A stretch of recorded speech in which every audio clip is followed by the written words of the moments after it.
Hello there, welcome to Roast Mortem Podcast. Yes. The official podcast of NASCAR racing. Go around the circles, boys. I'm Tom. I like donuts. I'm Travis. Left turns only. I am your Cody for the evening. Jesus. And you know who's not even here? Mike. You know why? Oh, I 'Cause didn't even on- notice. He's on fucking vacation. When do we get vacations, boys? Never. We're always in the past. I have an HR department. Who do I talk to for that? Part of my relationship with him as being my cousin, I like that I have this thing going in the back of my mind where I could fire my own cousin if I needed to. Feels good. Yeah, pull a real fucking ass move, fire the cousin, and I'll bring in some hot blonde or something. Bring in his girlfriend. Yeah, fire him. I think they broke hire up. the girlfriend. Oh, Wait, hold on. I think I can hear him, actually. Is he going... Whoa! Yeah, that's him. He's in Dank County. Yeah, he's swimming in the L.A. River? Something like that. Fucking no. All right. there you go. Kickflips in it. How's everyone's week, dogs? Good. Fantastical. Decent. All those words. All of the words. I have been so busy. I don't even know what day are we recording this? Oh, it hurts my head. Dude, we're recording it on Hump Day, We're baby humping- girl. we're humping Humpy, through humpy, right now. humpy, humpy, humpy. Man, I can't manage my time well. I've been waking up so early recently and going to bed so late and feeling like maybe I'm doing it wrong. Like a 30-year-old. Yeah. It's terrible. I feel you, Tom, because I've been doing some freelancing gigs. I have to be in 2 time zones. They have me getting up at 5:30, Well, that sucks. but then I gotta go to work and close. So I'm a tired boy. Oh, I'm sorry. You guys just want to like go to sleep for this? You guys want to Yeah. record this while we're in bed? Yeah, for sure. Well, Okay. Cody's right there. Yeah, well. Okay, we'll take the magical leap, and now we're recording in bed. Oh, look at that. This is so comfortable. Don't look at the YouTube video. I'll use some chamomile tea to get me through this one. Yeah, so I don't know. That's the week. It just does. It don't stop. Yeah.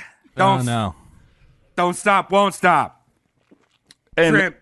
I'm like out of it. I'm talking too fast and too slow at times, and so excuse this episode, everyone.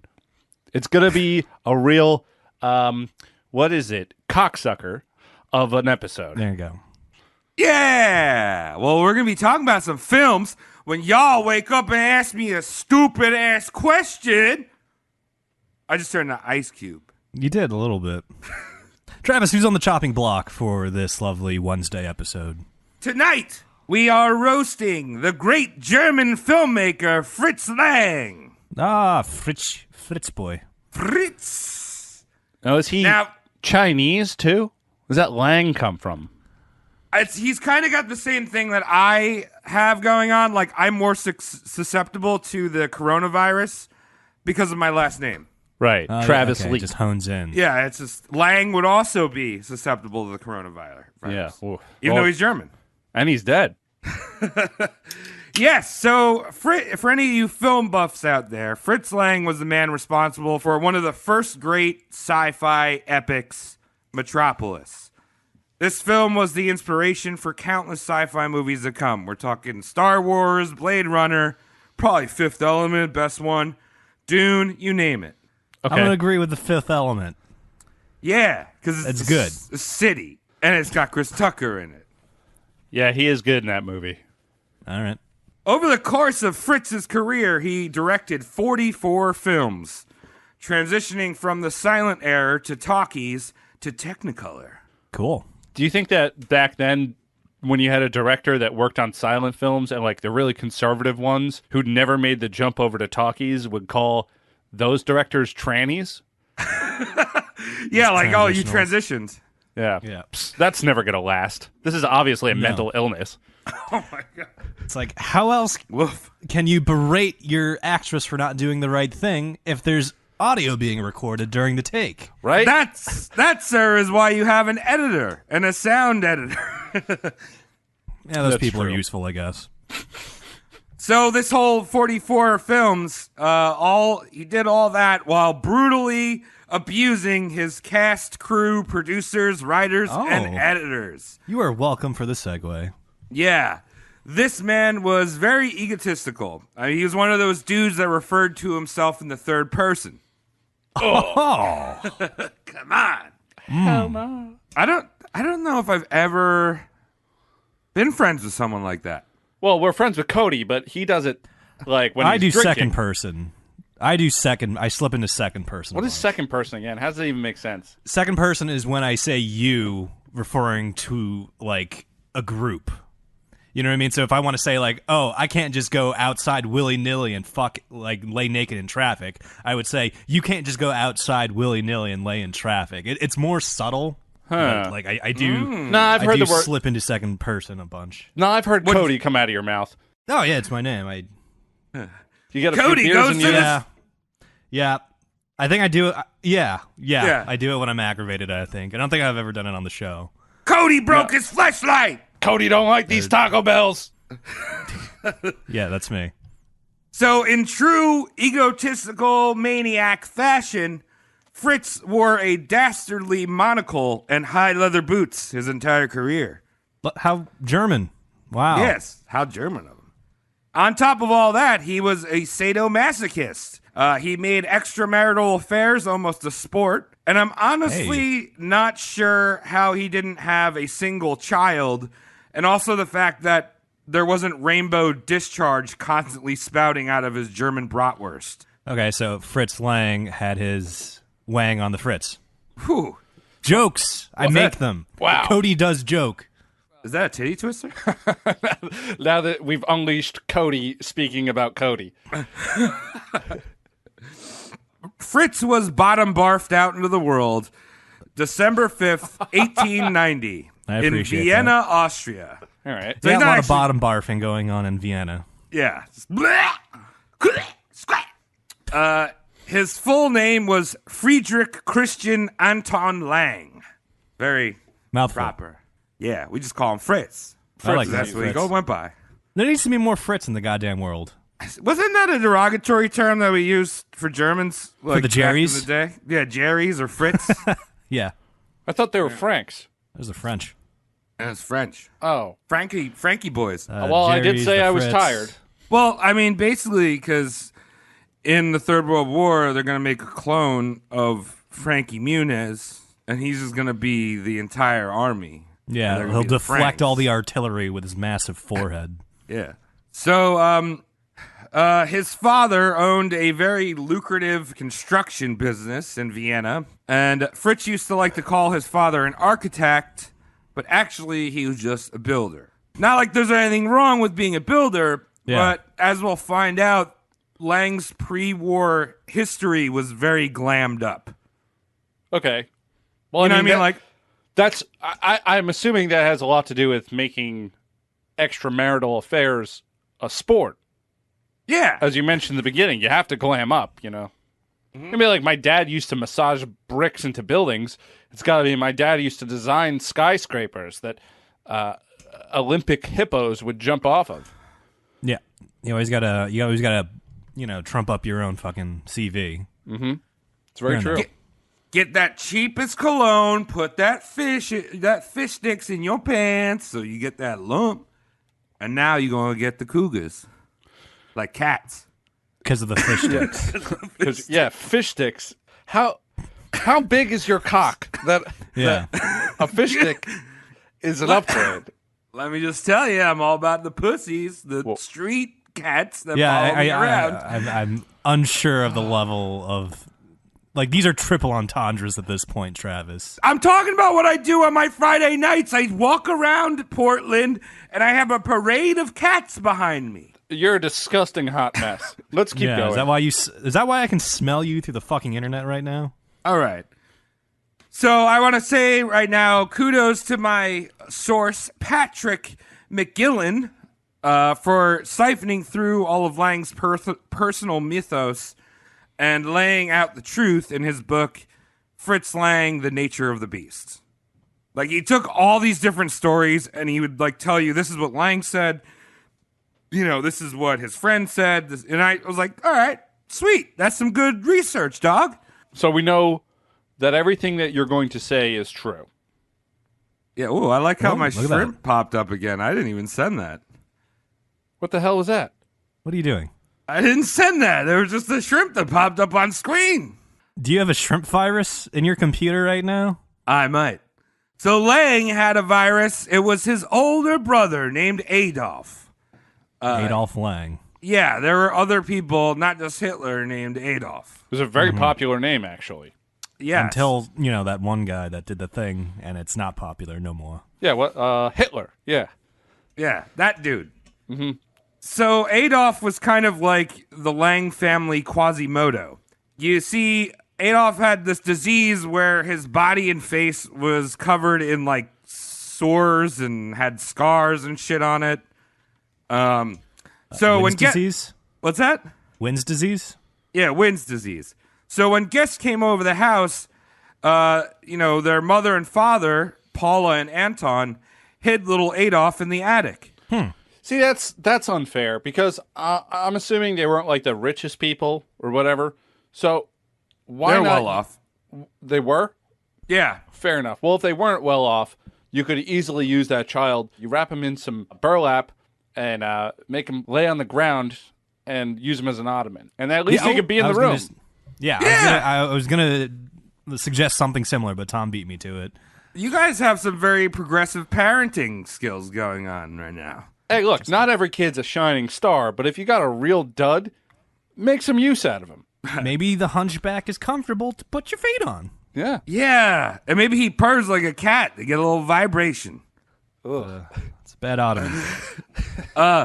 So, all right. All this meant that Fritz was treated like an only child, a boy wonder.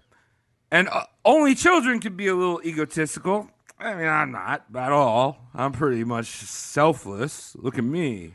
Travis, you have a brother? Nah. You I have a ate it sister? in the womb. Yeah, there you go. But so what's even worse than having the only child syndrome is when you're not actually an only child and you have a brother, but you just get treated like an only child. That, Ew. you know what I mean? Like, there's an ego right there. Yeah, he's a favorite. So Fritz never talked about his brother Adolf. In fact, most people he met later in his life and in Hollywood thought he was an only child. So that's all we're going to talk about, this ugly little boy. Rest in peace, Adolf. You're definitely dead. Episode over. So this little Vienna sausage had a spoiled upbringing, like I said. Fritz was obsessed with the American Wild West. He was all about that American folk music, cowboys, little Vienna boy. What year was he born again? 1890. What are you gonna say? No, No, I was saying, okay. As a reminder to the audience and maybe even perhaps myself. Yeah. So later in his life, he would have the privilege of directing a few westerns. Which when he did, he kind of drew on this weird European view of what the Wild West was. So his movies were kind of awkward. What, instead of like a shootout at high noon, it was just a really long nap? No, he's German, so what are they doing? Yeah, Drinking. Instead of like the wide stanced, like push through like the saloon like doors, it's just goose stepping through. It's almost correct. It's just slightly off every scene. It's almost a game. Instead of like Where's Waldo, like find the Germanic thing in every shot. Yeah, you hear the big old steps coming in, and all of a sudden you got a guy in there who's just like, I'm going to fist somebody. I don't know. Yep. So Fritz actually got to meet his hero when he was 15 in 1905, Buffalo Bill. Hey. That's right, Buffalo Bill did a Euro tour. Like the honest to goodness Buffalo Bill Cody Yeah. was just like in Europe. Mm-hmm. This And hurts little- my head. And little Fritz Lang is like, shoot, shoot, shoot, bang, bang, bang, love, love, love. Well, bonjour, little boy. I hear you like my legends. There you go. So I will never understand how like you mentioned, Tom, taking a nap. I never understand how anything gets done in Europe. They always just kind of seem to be like sleeping or going to cafes. right? Yeah, there's always too many people in the cafes. Yeah. So Vienna, like most European places, was huge on the cafe scene. No. And teenage Fritz spent most of his days in the cafe crawling between a dozen different cafes here and there, hanging out with the lads, learning how to drink, picking up chicks. Because, like, cafes are not like Starbucks. It's like, it's not just like drink coffee. It's like, go have beer, spirits. There's cabarets I there. imagine those Tavern kind of vibe. cafes as having like that really limited menu. Hey, Fritz, nice to see you again. What can I get for you? That one thing that you make. Yeah, I'll take one of those. And I'll hang out in the corner for 7 hours. Yeah, and I'll smoke cigarettes and drink liquor that I didn't purchase here. Perfect. Yeah, so on top of that, there were cabarets, lots of titty shaking, ass sweating, and whores. Lots of whores. All right, cool. Well, don't get me that horny. Like I just said, I had a long day, and usually when I have a long day, I'm real horny by the end of it. So not that much titty talk tonight, Travis. Yeah, I need the blood in my head. Yeah. Or in my most northern head. I'm sorry, but your blood is all going to rush to your nut trucks. Truck nuts. All Is right. that where you think blood goes when you have an erection? Yeah, it all goes to your balls. At least mine does. All right, let me sit on a Ew. couple hammers. Okay, so Fritz loved cafes so much that he dropped out of school, much to the dismay of his parents. But he was like a star child, so whatever. Like, they just still gave him money and, like, Fritz looked back on those times fondly and often alluded to himself as an early bloomer when it came to sex. He said he kind of alluded that he possibly lost his virginity to a local whore while hanging around a cafe. All right, I mean, I buy it. It's not like unheard of. Europe, yeah, fine. Yeah. And as we'll see, Fritz was pretty open and outward about his hiring of sex workers, which, that's cool. German. Yeah, he's German. Yeah. The thing was, though, this was sort of a dilemma for him because Fritz was a staunch Catholic. But he kind of saw it as, sins could be forgiven. And, Mary Magdalene was a hoe, so even she could be uplifted. So he'd go to church every Sunday and do the confession thing once a week or twice a week or whatever. Yeah, I mean, you can do whatever the hell you want. Yeah. And technically, you can go to a priest and say, Father, I just killed some dude. And he's going to be like, I'll be right out. I'm just having sex with a child. And then and then when he comes out, you can be like, I just killed a guy. And he'd be like, well, nothing I could do. The only time they can do something is if you tell a priest that you're going to kill someone. Yeah. Oh, really? Yeah. But you don't have to say that because it's not yet happened. Right. So it's not a sin that you have to confess yet. So just never future speak to priests. Yeah, just keep it in the past. And Past tense only. don't even, whatever's on your mind, it's not about that. Take out a notebook. Every time you do something bad, you throw a cigarette butt on the ground. You littered. God hates that, I think. What are the other stuff? yeah. I don't know. Rape, murder, that's stealing. on there. Any of those, you Arson. do that, you write it down, you hand it to the priest, he gives you a check, you go home and pray. Yeah. And then Yeah. he goes and finds prey. And if you're feeling a little masochistic, you just buy like one step down of the toilet paper the next time you're in like the supermarket, just so you can feel it. Yeah, let God punish your asshole. Yeah. So in 1909, this little entitled Lang boy decides to leave home. And Lang liked to often tell how he roamed around the world with no money, just surviving off his wit and odd jobs. But in reality, this was just a standard rich kid vagabond who would return every so often to Vienna to get more money from his parents and then bouncing around from art class to art class and guzzling booze. Must be nice. Yep. Yeah. He spent the majority of his time in Paris, falling in and out of love with various Parisian women. His drink of choice was martinis. Sure. All right. Yes. Yeah, he sounds like a martini guy. Mm-hmm. Yeah. It was Tanqueray, extra dry, and 1 olive. He actually used his martinis to pick up chicks, and we actually know his trick. Hey, I he drink would like do. a girl too. You want to talk about it? Yeah. Is that a vodka cran? Oh my god! Travis, those are called Cape Cods. You've been over I this. don't even know. So he'd meet some big titty lady. He had a thing about big boobs, so I'm saying that as a fact. German again. Well, he's not Yeah. all bad. Yeah. And he'd then load them up with a few drinks here and there, and he'd be like, hey, you ever see a blue martini? She'd be like, nah, I don't know what that is. It's so weird. And then he'd invite them back to his parents' funded apartment, right? And show her a blue martini, which he admitted was just a martini with blue food coloring in it. And then he slid his 2 skin olives into her butthole. That's how sex works. Oh, well, So I think there's variances of Rohypnol, which are blue. It's I'd true. buy it. And Viagra. Yeah. Hey, That's- yeah. that doesn't work today. Hey, ladies, you ever seen a drink with a pill in it? With I a have one at capsule my still house. dissolving? Jesus Christ.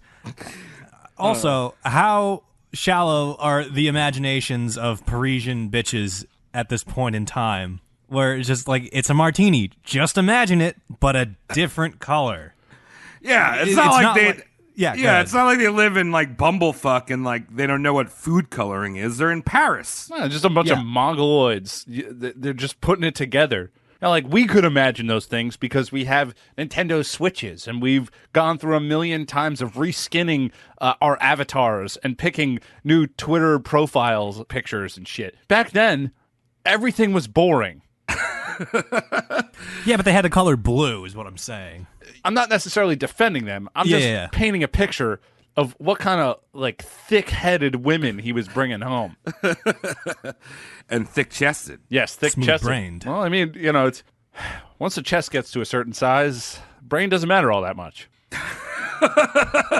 Sure.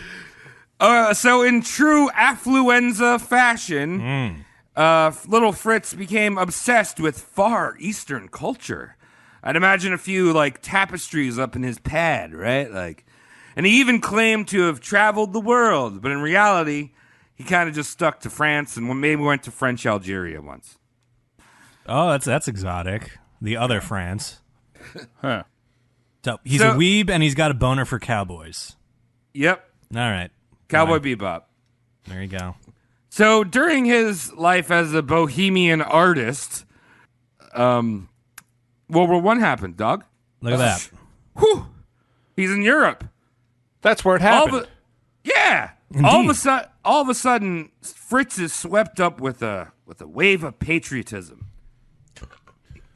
His ugly brother had already enlisted as a lieutenant in the Austrian army, and Fritz was not going to let that sack of shit outshine him. No. So he set his mind on the army. So he's pulling punches for the Kaiser, I would assume? Yes, he's Okay. on the German side. He's on the wrong Shit, side man. of history. Yeah. Yeah. So because his family was rich, because his family were rich, he was guaranteed a spot as an officer. But much like me, he got a hernia. Oh, What was he Did that doing? stop you from? Yeah. Did that stop you from getting in the military, Travis? it's probably too many martinis. You know, he's probably like, "Hey man, like I bet I could drink like 6 of these martinis in 2 seconds." You ever seen a blue bottle of liquor go into a man's ass? No, actually. Come up to my upstairs. My parents did it for me. I'm gonna show you. You can. I'm gonna ask you to help. He beat me though because he was only 24 with a hernia, but he had some hernia surgery. Obviously, this 1911 doctor was a lot better than my doctor today. Thanks, buddy. Okay. Because the shit got fixed, and he joined the 19th Imperial Landwehr Field Gun Division. Sounds mean. Eventually, he transferred to the Reconnaissance Cavalry and was deployed on the Eastern Front, which is the Germans versus the Russians. Oh, that's easy because Yeah. the secrets didn't get out. when you fight on Yeah. that side, you can be as dirty as you want, and nobody's going to write books about it. Yeah. So actually, it's interesting. Everyone thinks about World War I, you think trench warfare. But on the Eastern Front, the line was far more fluid. Things weren't like kind of stuck in that gridlock. So Fritz is in the cavalry. He's running behind, enemy lines, like deep into enemy territory. Apparently, he fought fairly bravely. What does that entail?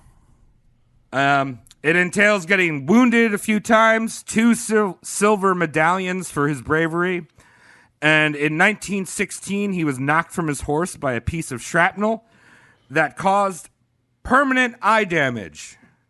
It did give him an excuse to wear his signature look, the monocle, giving him that real Bond villain look before Bond was a thing. So he returned to the battlefield with his new monocle clenched in his eye and was redeployed to the Italian front. Again, he was injured by a bombardment and sent back to Vienna for 2 months recovery. Wow. And a list of health problems like rheumatoid arthritis, dilated heart, eye problems, and nervous disorder, which is PTSD. Oh, but the hernia is cleared right up. Hernia is fine. Yeah, fuck you, doctor. This guy got blown up, and he doesn't get a hernia again. I get a hernia. That guy. Second you fucking They use the fix good it. staples on that fucker. Yeah, maybe we should throw you off a horse. Yeah, I'll be a warhorse. I'll eat shrimp off the ground when I fall. Wait, was the horse his brother? Yeah, it was like Babar, and they were both elephants, but they rode each other. No, I meant his Women. deformed brother who looked like a horse. Oh, Adolf? Yeah. It was the front half of the horse. Yeah, He was the maybe. front half of the horse. Yeah. Oh, yes. His Wait, wife are we was talking the about like back a half. costume, or is he a centaur? Either's funny. Okay. Imagine guy's- riding a centaur, though. I don't know if I've ever thought of a man riding a centaur. Because you can spoon them while they're riding away. I feel very uncomfortable. You can whisper sweet nothings into your centaur's ears. I feel so safe. That'd be weird if centaurs didn't speak English either, or whatever language you spoke. So it was just like Yeah. dealing with some crazy horse animal man who only spoke Farsi. I'm thinking, I'm really surprised that Enrique Iglesias never had a music video where he was the centaur. And they're just like, you can dance if you want me to dance. Him just doing a horse routine out there in the the 3-ring circus, and everyone's clapping and crying. So, yeah, this litany of problems led to a discharge a few months before the war ended in 1918. Say, this guy's really good at catching shrapnel. Let's send him home. So now we have this World War I vet, monocled, rich kid, strutting around Vienna. Good stuff. And this is when Fritz finds his first wife. Cool. Oh, just strutting around? Yeah, just strutting around, with his PTSD and monocle and everything. Nervous yeah. disorder. Combination. Oh, don't worry about little Fritz over there. He screams a lot, but he's fine. Just got the nervous disease. So, like much of Fritz's life in Europe, it's kind of murky.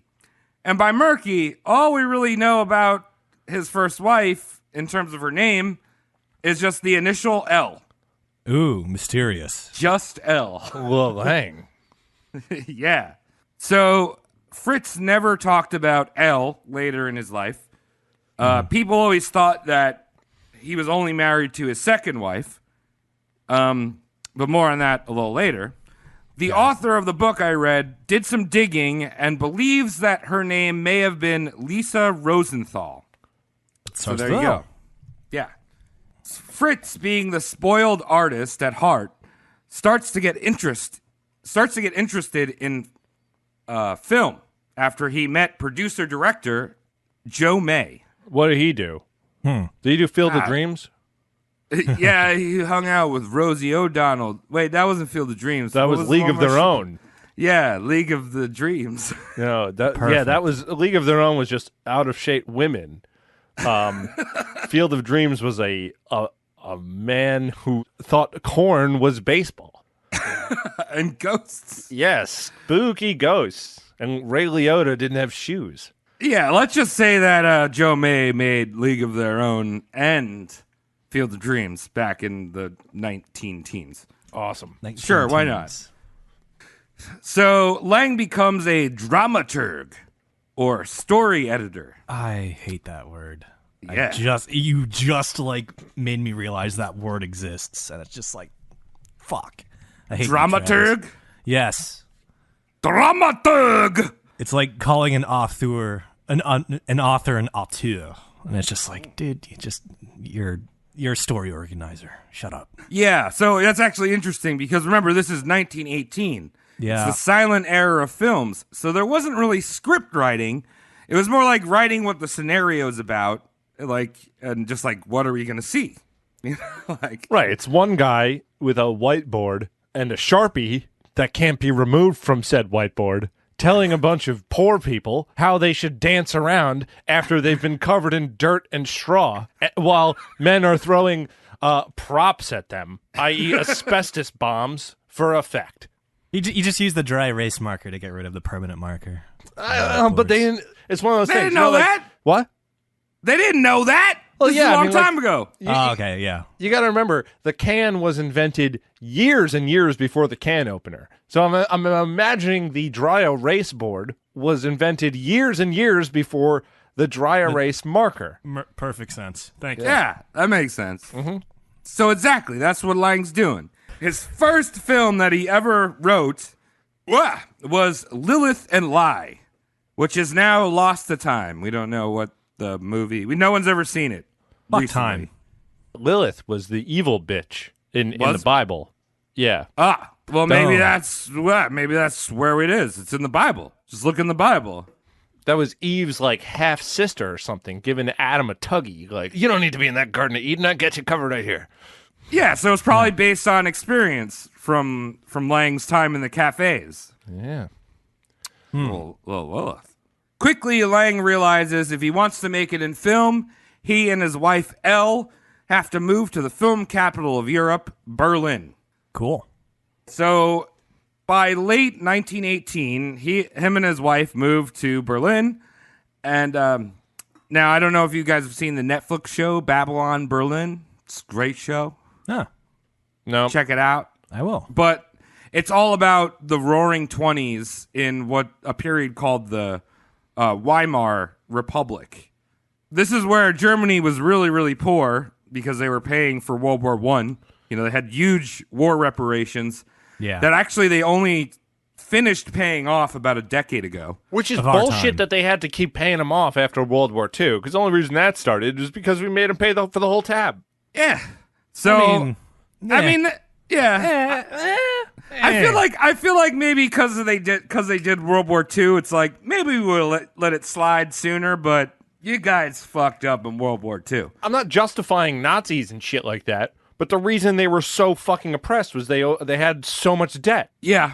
Don't That's start true. shit. Don't start shit with America. They weren't thinking right. They weren't like people who are in that much debt are never thinking right. Well, this is the time period we're in. People are not thinking right in Berlin, but at the same time, Berlin is a huge party city. It's the city of avant-garde sin, served with a heaping spoon of hard drugs. What So- was the Down with drug this. of choice? Everything. They had like cocaine back then. There Yeah, was morphine everything. and stuff from, the war, weed. Hash, war mixing it fiend. together. Yeah. So Fritz was a big old party boy. He would take whatever you gave him. But his true love was uppers. Now, he was kind of a little bit of a meth head. But not like that dirty meth, like Texas meth that we talked about on the Stevie Ray Vaughan. This was German amphetamine pills. It's good stuff. You take those, you're going to get twice as much time out of your day, and you're going to live to 130. You might Yeah. become a racist, but It'll clear up your cataracts too, I think. you'll get a lot done. Yeah, you'll also get sick if you ever walk into a 7-Eleven. You'll be like, what does that smell? Taquitos.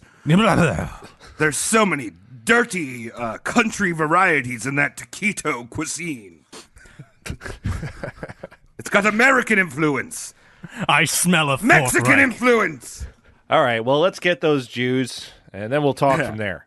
So anyway, he's in Berlin, and he begins to start directing his own films. and he develops a certain dark, like I mentioned, German expressionism kind of feel to his movies. Very sharp shadows and like dark themes, like revolving around the story.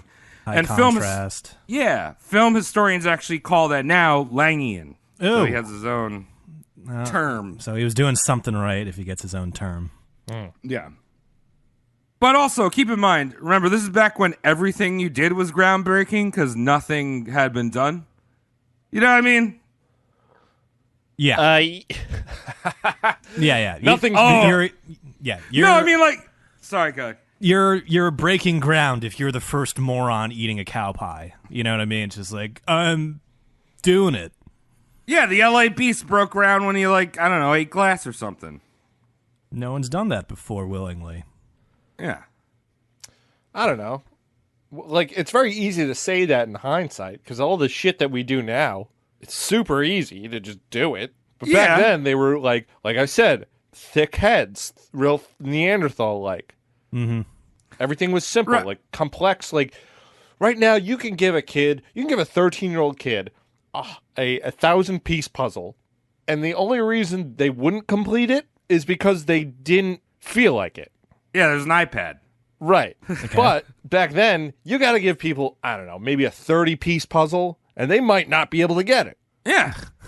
Because I see what was this photograph cut up into jigsawed pieces? I just think it's kind of fun. I mean, like, if you look at film history, right, like, one of the first films that, like, really shocked people was, like, a train driving towards the screen. And people are like, oh, my God! That's a myth, by the way. Is it? Yeah, that's a myth. The guy who set up the camera next to the train and said that everyone jumped, nobody jumped.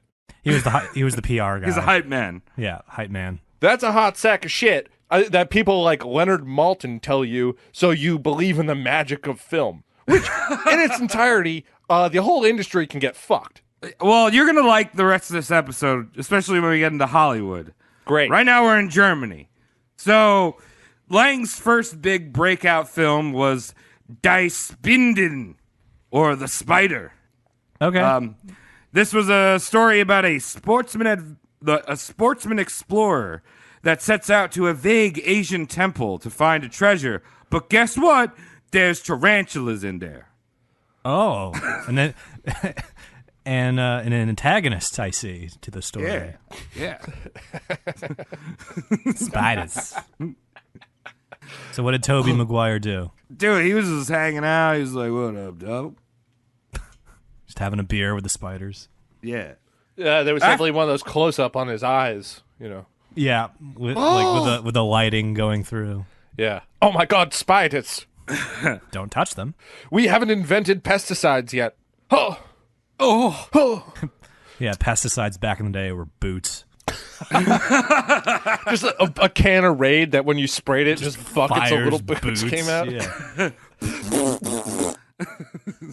Stay still.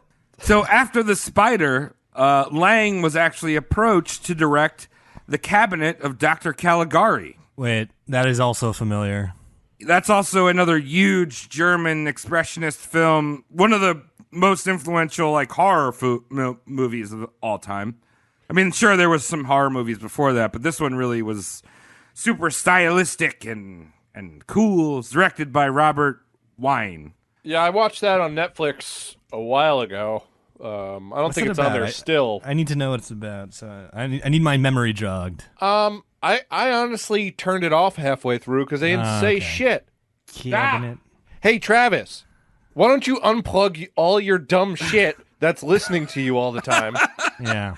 Because it doesn't do anything except turn your lights on and off. No, it also wakes me up in the morning. Now it's waking me up in the evening. An alarm clock was a perfected science a long time ago. You don't need Google to capture all your sleep talking so it can pitch you different types of burritos when you wake up in the morning.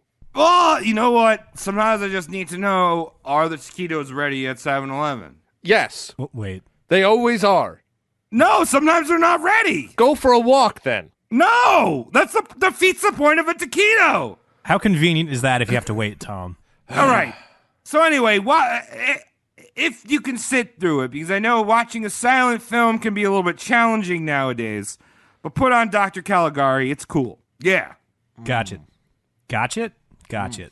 Gotcha. It's easier to get through a silent film if you bring a few chapsticks with you and apply for the entire time. Just to various parts of your body, not necessarily your lips. I would say focus on the lips, but you can wander. Yeah, spread out. That's what I call it when I'm using chapsticks for things that it's not intended to be used for. Yeah, get under your eyelids. Oh, my tatas are so chapped. So, all right, as I mentioned, Lang directed 44 films over the course of his career. And I'm not going to go into all of them because this ain't a film history class, and who the fuck cares? I don't. Yeah. So I'm just going to talk about, like, two of the big ones that he did, and then, like, the fucked up shit that Lang did on set. Cool. Fair enough? I'll take it, man. So Lang was one of those old school asshole directors, like directors we need nowadays that'll make actual good films. Because their directors nowadays are too nice to actors. Fuck them. They are stupid people. All right, so it's the producer's job. Well, the producer is another big problem. No, it's the producer's job to be mean to everyone and have sex with all the hot ladies and young and up-and-coming boys and Zac Efron lookalikes. Yeah. They have quotas. Yeah. Do you guys see that shit about Harvey Weinstein, by the way, on a little bit of a tangent? I mean, what shit about him? There's a lot like of new shit shit? about him. No, there's new shit. Oh, okay. One of the accusers is like in court saying that he didn't have balls and in fact had something that resembled a vagina under his cock where his scrotum should be. So like he is very possibly intersex. What? And now he's in a position where even if he's not, he's got to show his cock and balls to a courtroom. Oh my God! And by the way, I'm not defending Harvey Weinstein whatsoever, but if you look at the text that this woman brought to the table as her evidence, she is leading him on so bad. Like, it doesn't make sense. Like, there's all this shit where she's going, hey, cutie, what are you doing tonight? Yeah, but Harvey's Epstein, too. Super Epstein. I'm not pro Harvey. I am just extremely skeptical of people in Hollywood, the place where people go to try to get famous, to use other means to get famous. Yeah, no, for sure. For sure. I mean, Harvey Weinstein, he can get fucked. Like, I can't stick up for him. I don't want it. It's not about that. But like when the girl is going in front of a whole courtroom saying, firstly presenting texts that were all lubby-dubby and cutesy-wootsy and all those other rhyming terms that I can't remember. Yeah. And then proceeds to go, oh yeah, he had no testicles and he had a vagina. Second butthole. See, now, that woman might be the greatest troll to mankind. Because, like, Harvey Weinstein could have just had a regular old scrote, and the fact that she's saying this precipitates him having to show a courtroom his balls now. Like, all this weird, like, detail shit. I don't know, but Hollywood. Yeah. Sorry for the tangent, but that was very interesting to me. We'll get to Hollywood. We will get there, Tom. All right. We're working on it. All right, I'll shut up. Sorry, everyone. No, don't shut up. I want to learn more about Harvey's false vagina. Yeah, Harvey's Hardy. Yeah. Okay, so Fritz became all consumed with film. He just started pumping them out. He even missed his own mother's funeral in 1920 because he was too busy on a film shoot. Oh, man. Back when films didn't really have time constraints because too busy. And embalming really, they didn't really have it down just yet. You know what I mean? Like they were pumping corpses full of yogurt and we're just like, oh, this is worse now. It stinks, but it looks okay from across the room. So Lang starts to get some notoriety. He's walking around Berlin like with his dick out like, I'm a big-ass director, dog. Maybe I have balls. Maybe there's a vagina underneath my balls. I don't know. Then he meets blonde-haired, blue-eyed story editor Thea von Harbrough. Theo von Harbrough? Thea von Harbrough. So Thea was a knockout. Besides being buxom, which Lang which Lang loved, she had another, I think his key feature, legs. That's right, Lang was a legs man. Legs and tits. Well, once you have those things, most other Yeah. areas are covered. Yeah, there you There go. you go. So Thea and Fritz start working on projects together, like actual projects. I'm not making some innuendo or something. Fine.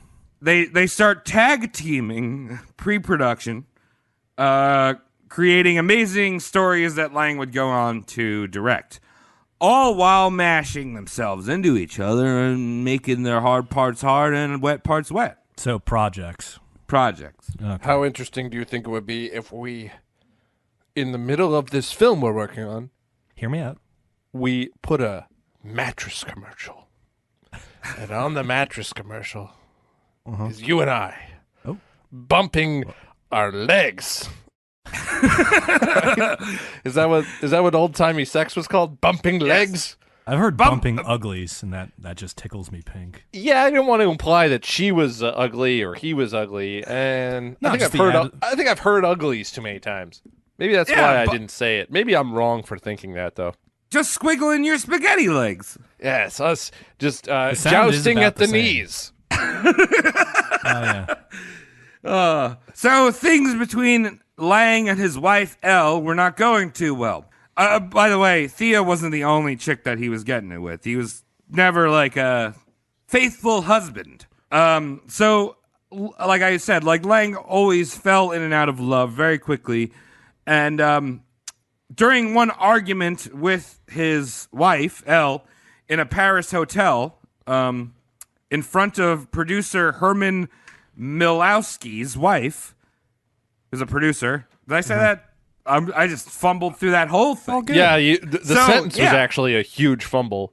Yeah. So during an argument with his wife in a Paris hotel, Lang actually pulled out his Browning pistol and yelled at her in front of Herman Milowski's wife, who was a producer. Huh. So classy. He's pulling out a pistol on his wife. There you Being go. like, hey, Listen, bitch, shut up. yeah. Just He shut up. has that engraved on the barrel of the gun. Listen, bitch, shut up. Yeah. This is going to take a while to inscribe. That's many words. Usually we just do anagrams or initials. So one day, Fritz's wife, Elle, was coming home from some shopping and opens the door to her apartment, and bang, there's Fritz, balls deep in Thea, on the living room couch.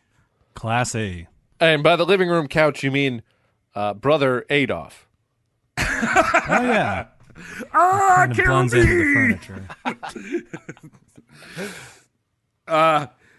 So what happened next is up to debate. Now, according to Lang and Thea, Elle stormed off to the bathroom. They heard a gunshot, and then Elle went upstairs and then Lang went upstairs and found Elle dead in the tub, using Fritz's exact same Browning pistol that he was caught threatening her with a few weeks before. Just shut up, bitch. All over it. Yeah. Yeah. Oh, man. Probably. Yeah. Well, she's dead. We got that much. Can't undo that. Do you think that she did that? I don't know, but... yes, I don't know. Oh, okay. I mean, either that or, Lang was a regular old Hillary Clinton. So, here I'll solidify it for you. I think it was perfectly explained by Fritz's friend Lot Elsner. Well, first off, there was the bullet hole for Elle was right in the middle of her chest, like right through the sternum. Ew.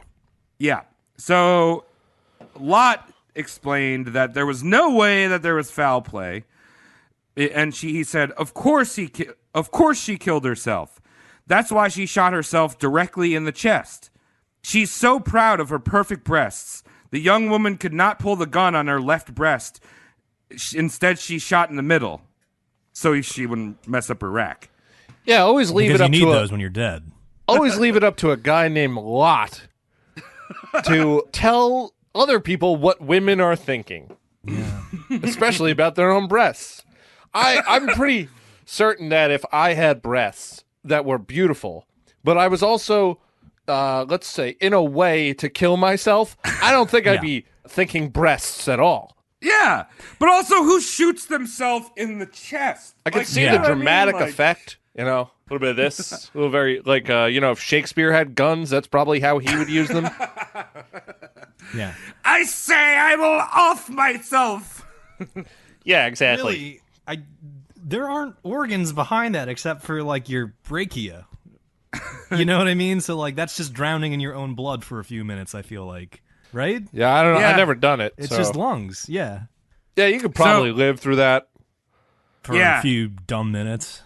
So to make things more sketchy, right after Lang called the police, he called Herman Milowski's wife, the woman that saw him threaten his wife with a pistol.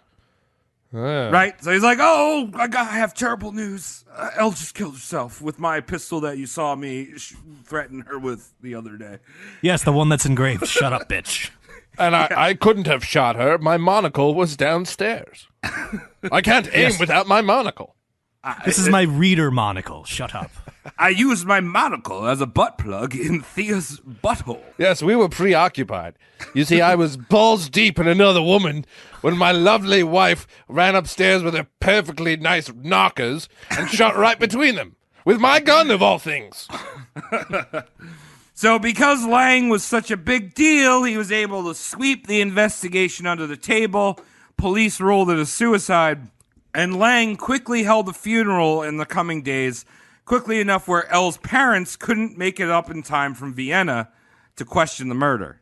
Okay, was his next film called The Police Are Awesome, and it starred the whole police force. Yeah. Hey, We're you good. guys want to be a star? You want to be a star? You want to just... You wanna... Guess what? We love police, and we go to McDonald's, and we write pigs on the Ball fucking pit. coffees we get. I don't even want to get into that because it's so funny. Yeah, we don't do funny on this podcast. Yeah. No. We do moderate funny, not so funny. That's above our pay grade of nothing. So, interestingly enough, a lot of Lang's following movies, like which were really dark to begin with, a lot of them involve suicide, often of his main character, like offing themselves or like a side character.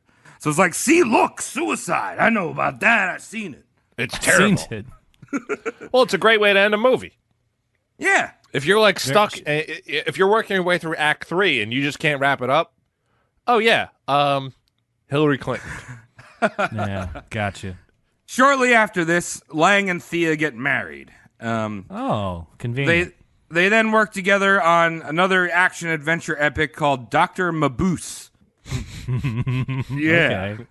Sure. This gets some world acclaim, and here's where we get our first real look into the maniacal treatment Lang has towards his cast and crew. Ah, I'm excited. All this with a monocle. So first off, this consisted throughout his entire career. Lang just never did one take. It was more like 10 or 20. All right. A little overboard. Yeah. According to his film editors, he would often, he would almost always pick either the first or last take. He'd be like, oh, the first one was great. They nailed it on the first one. Or it would be the last one. So one of his editors actually purposely mixed up the film reels Uh-oh. so they were out of order, and Lang picked the first or last take, which was either like the 8th take or the 9th take. Right. So he just has numerology boner as opposed to just like an aesthetic boner. Very sociopathic. That's something I've learned with working with clients, that if you hand over something, you hand over a project, and it has V1 at the end of it, or option 1, they're Yeah. going to want a V2 or an option 2 very soon.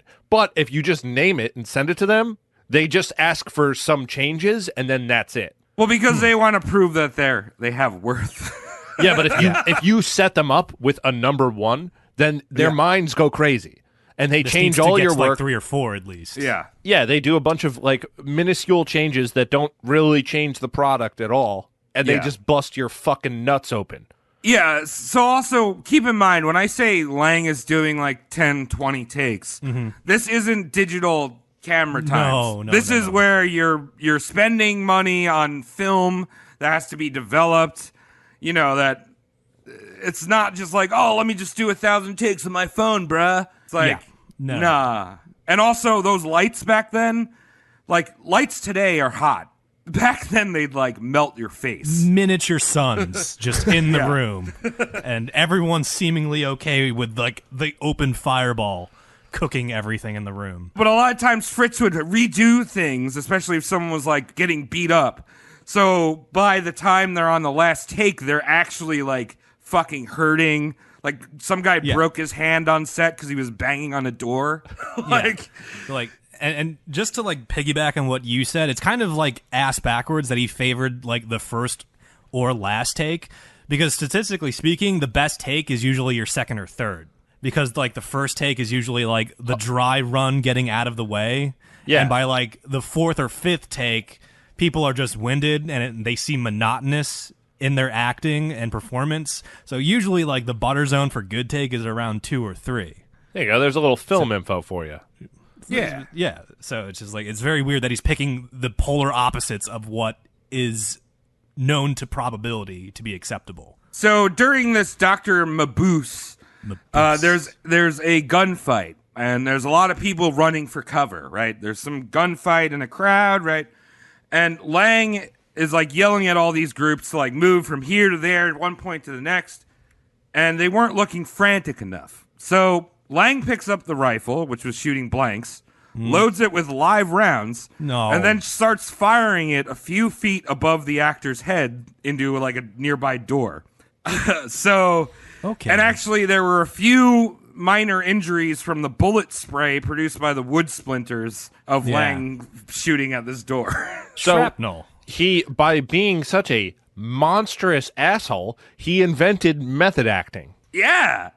Forced method acting. Yeah.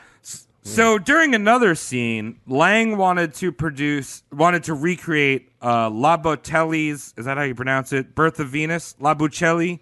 You know, the picture of the chick coming out of the clam? Oh, Titty yeah. girl coming out of clam? Oh, So, I've seen that bit of footage. Yeah, so Lang had his heart set on having his nude model be a pubescent girl. I'm sorry. Careful. Yeah, being a pubescent girl. Either way, it's underage. Okay. So he goes down to the local clubs in Berlin and finds a 14-year-old-ish girl, blonde girl. Yeah. The fact that ish was involved. Yeah. He's like, all right, you're going to be in a movie. She comes to the set the next day 2 hours late, which was something Lang would never stand for. Remember, he just treats his actors like cattle. Right. Regardless if they're 14-ish years old. Right, but here's the thing, because he had the hots for this 14-year-old, he kind of let it slide. She kind of bossed him around a little bit that day. Ooh. So she gets naked and stands in this clamshell in front of the hot lights and crew. And Travis ejaculated instantly. Ew. That's a 14-year-old, Cody. Travis is a dirty, dirty that man. That was a clam joke. The clam joke. That was a Right. clam joke that landed awkwardly. Yeah, okay, I see where you're coming from. But also, Travis is now officially Roast Mortem's pedophile. No! By accident. It's an accidental pedophile. Total accident. So much like I yelled, cut, cut, cut. Lang yells, cut, cut, cut. Everything's wrong here. Everything's wrong. And everyone's like, what's wrong? Like, it looks great. Like, we shot it really well. It was, naked, whatever. Naked She's 14, lady. But come on. Cool. We got the shot. And Lang's like, I see blonde pubes. They have got to go. So got it. So this 14-year-old girl is like, no way am I shaving my pubes. Because remember, back then, people had their heads on straight, and they're like, hey, I don't want to see a hairless pussy, because that means that I'm like, going for underage girls. I want to see some hair on that woman. Yes, but here's Fritz being like, no, do it. Yeah. So she argues with Fritz for a little bit, and Lang is finally like, all right, makeup boy, make me a skin prosthetic to cover up her bush. And so the dude makes like a backwards merkin on this 14-year-old girl. Like a skull cap. Yeah, bald cap. Yeah. What? Yeah. Here, let me whip out my Hollywood Dana Carvey plastic set and see what I can muster up for your bottom area, 14-year-old girl. After this, we'll get you into that Spice Girls concert. Yeah, instead of a cod piece, it's a broad piece. Oh, God. So Lang takes his first trip to America. Lovely. Yeah, and upon his arrival, Thea and him both get inspired by the sprawling skyline of New York City. Fritz shared some same thoughts about the shithole that is New York City that I did. Thus the reason why I'm 3,000 miles away right now. All right, dude, we get it. He described the weather as being dreadfully hot, and the city seemed like a crater of blind, confused human forces, pushing together, grinding on each other, motivated by greed. Wow. Okay, coming from a guy who shot his wife. So you and the guy who shot his wife have something in common. Congrats. So, the second they get back to Berlin, Lang starts working on his most well-known movie, Metropolis, which is considered, again, as one of the biggest, or first big sci-fi epics. And the story takes place in a dystopian, futuristic city run by, the ruling class, the wealthy, putting an oppression on the downtrodden slave working class. Yes. And Cody, you watched it, right? I did. I also loved did. it. You made me watch it, or you suggested I watch it for this. And I fucking never saw it, and I loved it. And I used to see all the fucking posters and be like, that's a cool poster now. I know why. It's got the dystopian vibe, which I always have a hard peen for. That's nice. It's got a little bit of a socialist vibe, like that. That's good. It's got a nice punch in the face for the metaphors literally going on. Very, very obvious. So even your dullard smooth brain, you can pick up what's going on. It's actually, it was made in 1927. Yes. And it's actually surprising. You watch it and it holds up. Dude. It holds up better than 90s shit CG movies. Yeah. Yeah, it's good. It had everything I liked. It tickled me. Held up better than Jar Jar Binks. We Jar don't Jar say Binks that, never held at all. No. No one was like, this is sick. And then 10 years later, we're like, maybe Jar Jar wasn't as sick as we initially said. Yeah. No, Metropolis is actually... it's free on YouTube if you want to watch it. Just oh my god! Look If you do watch it on YouTube though, there's literally 28 commercial breaks in it. YouTube Red, bruh. Just get an ad blocker. Do one of the two things my co-hosts have just suggested. I don't know how people live without ad blockers. I've had an ad blocker for the last 6 years of my life. It's nice. And every time I go to someone's house and they're pulling something up on YouTube that I don't want to see, and you see that yellow fleck in the timeline. yeah, and it's I have to watch an ad before I watch this stupid fucking music video that's not even that good. Fuck, man. Get a goddamn ad blocker. It's free. You will save years of your life. Respect your time more. So it's interesting. When last time, Tom, you mentioned you saw it years ago, Metropolis. It was probably when we were both doing film in high school or something like that, right? Yeah, when I was, Happy. I don't know, dumber. Yeah. So I remember watching it back then. Well, I don't really remember it because it was fresh to me almost. But the version on YouTube is actually different than the one I saw because they found the original cut in 2008. Most of it. So I probably watched it back in 2005, and apparently it was a jumbled mess. They were missing key scenes and everything, and yeah. So it's kind There's of still one scene missing to this day, as far as yeah. the piecing back of that film has gone. But you can get a general idea for the missing scene if you go to Pornhub.com and type in triple penetration. Yes. Just imagine that where it says scene missing, and you'll be fine. Yeah. So this was a massive production. Remember, this is a time before CG, so all these, there was little model sets and everything, and every single person had to be physically in front of the camera. So shooting began in May 22nd, 1925, And apart from the 8 principal roles, there were 750 actors that had small parts, 26,000 male extras, 11,000 female extras, 750 children extras, 100 Negroes, and 75 Chinese Yeah. on the film budget. I didn't use the word Negroes. That was what. No, you just Right. did. We all heard you. It's on the Yeah, you podcast. said it. It's fine.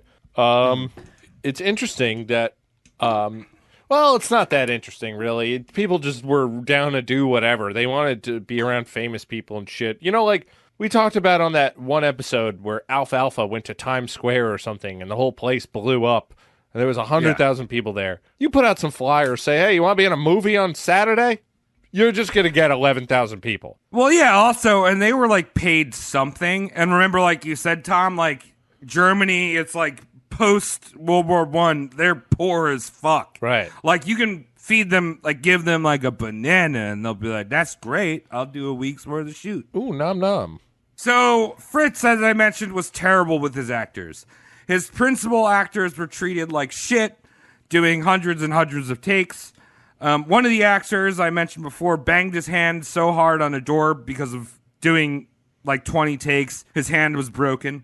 Wow. The lead actress nearly roasted on a steak during the scene where she's supposed to be roasting on a steak. I was wondering how they got that shot to look so convincing. I was just like, wait a minute. There's Yeah. no CGI in fucking 1925. Her dress like caught fire, and they put it out like seconds after they cut. It's actually easier to roast someone now because you can say, oh, yeah, just get on the spit. I got digital fire. Yep. Yeah. Back then, it was like, that's that's my position for this around these men with small parts in this film. See, you're talking like a Hollywood actor. Yeah. This is Berlin. They're like, director, you will beat me. Get on the stick. It is my turn to get on the stick and emote. This is called practical effects. Yeah. Enjoy. So the extras were treated like real shit, though. Yeah, so, they must have been treated like cattle. Yeah, I mentioned the 750 children actors that Fritz hired. Mainly these are kids that he found off the streets of Berlin. Many of them like skinny and starving, as you can see in the film. Yeah. Yeah, and the scene where there's the most of them is where the underground city where all the workers live is flooding. Yep. So most of these kids were put in water that was like freezing cold for multiple days, like a week. Massive jets of water like raining down on them. And, and you look at the scene and everyone's crammed so tight. Yeah. It's that's, not that's like one of his motifs. Like, Yeah. you said he thought New York was like a suffocating mass of people. So throughout the movie, he does this. He goes for this effect with a suffocating mass of people. Only the thing is, you can't fake that. So you have actual people suffocating amongst Children. other people. And the thing, like the weird thing is, like it's all practical effects, and you must know he's using starving children in his movie because there's no other substitute for it at this time. So it's this like weird, like, ooh, bad feeling where it's just like, I know what you did to get this effect, and it was be a dick. Well, Travis, you said that they were being sprayed down with cold water Yeah. in this Yeah. scene. They're being soaked. Well, yeah, it's like up to their like weight. I mean, depending on there's like toddlers. Okay, well, So it was like up to their waist, up to their neck. as far as Getting I'm sprayed. concerned, not a fire hazard, No. so it's fine. No. OSHA would but stamp this one okay. I don't know if you remember this, Tom, because you said you watched a long time ago, but I'm sure you've been to like some like shows, like metal shows or something, where there's like that press against the stage. I'm always And, like, backstage. things- I'm always backstage. What? I don't know. Oh, I've never seen it. No, I've never Look seen at it. Yes, I'm friends with a lot of people, so I go backstage. And, Yeah, but it's like that press at a show where like things can get horribly bad. Like people die in the front of those yeah, like presses. In the same vein, I recently read about this. It was called the Barnsley Public Hall disaster, and it was pretty much just a theatrical event. And it was in such great attendance. Like after the show, like there was an announcement that candy was being given out downstairs.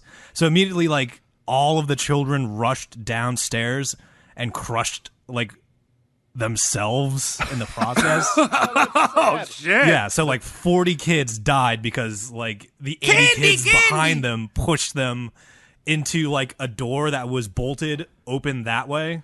You know why that happened too, right? Because the fast ones, the ones who just wanted a little treat, were trampled by a bunch of Travises who were a little slower that fell down the stairs and crushed them all.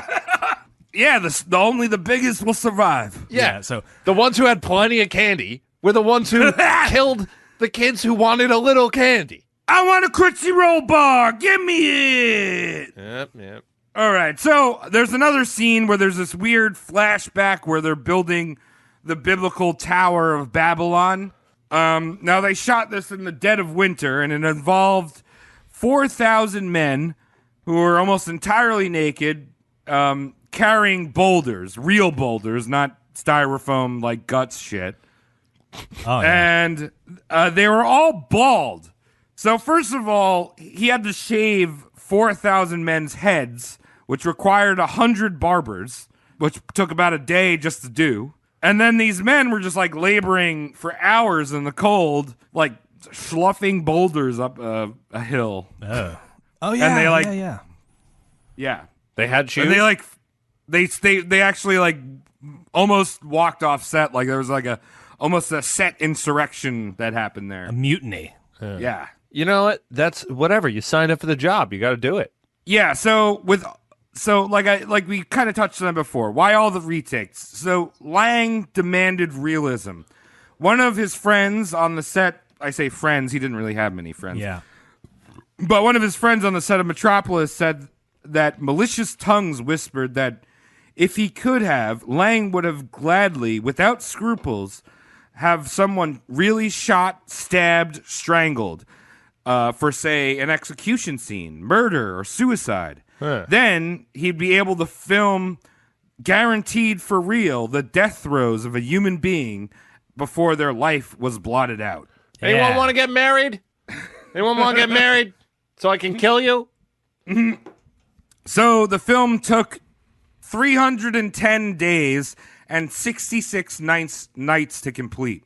It's a really great film. Watch it. There's also an anime version if you like big-ass titties. It came out about 10 years ago. What?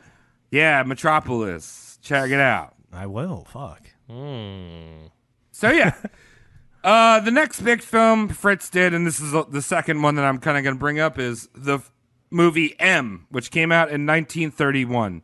Now, this was his, like, real major first talkie that he did.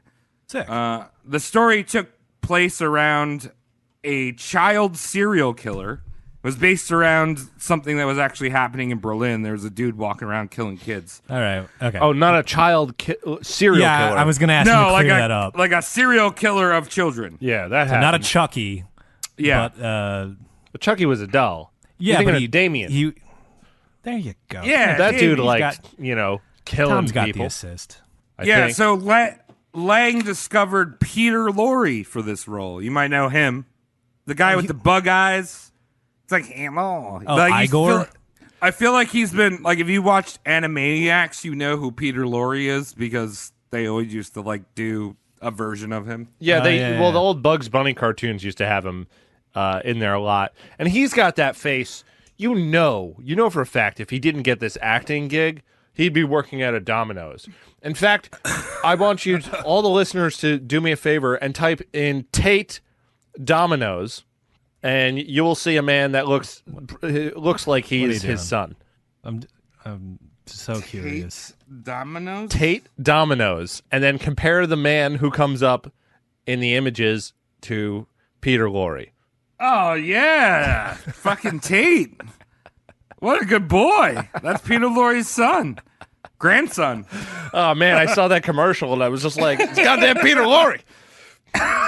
He lives. So again, there was brutal treatment of his actors. Laurie swore to never work with Lang again. Now, the reason why I bring this one up is it's another really great movie. You should watch it. Originally, the movie was called Murderers Among Us. But because this came out in 1931, the Nazi Party had a little bit of a problem calling it The Murderers Among Us. Because, like, the Nazis. Well, they didn't want to give away their secret plan of bringing murder amongst figurative Nazis us. care about PR.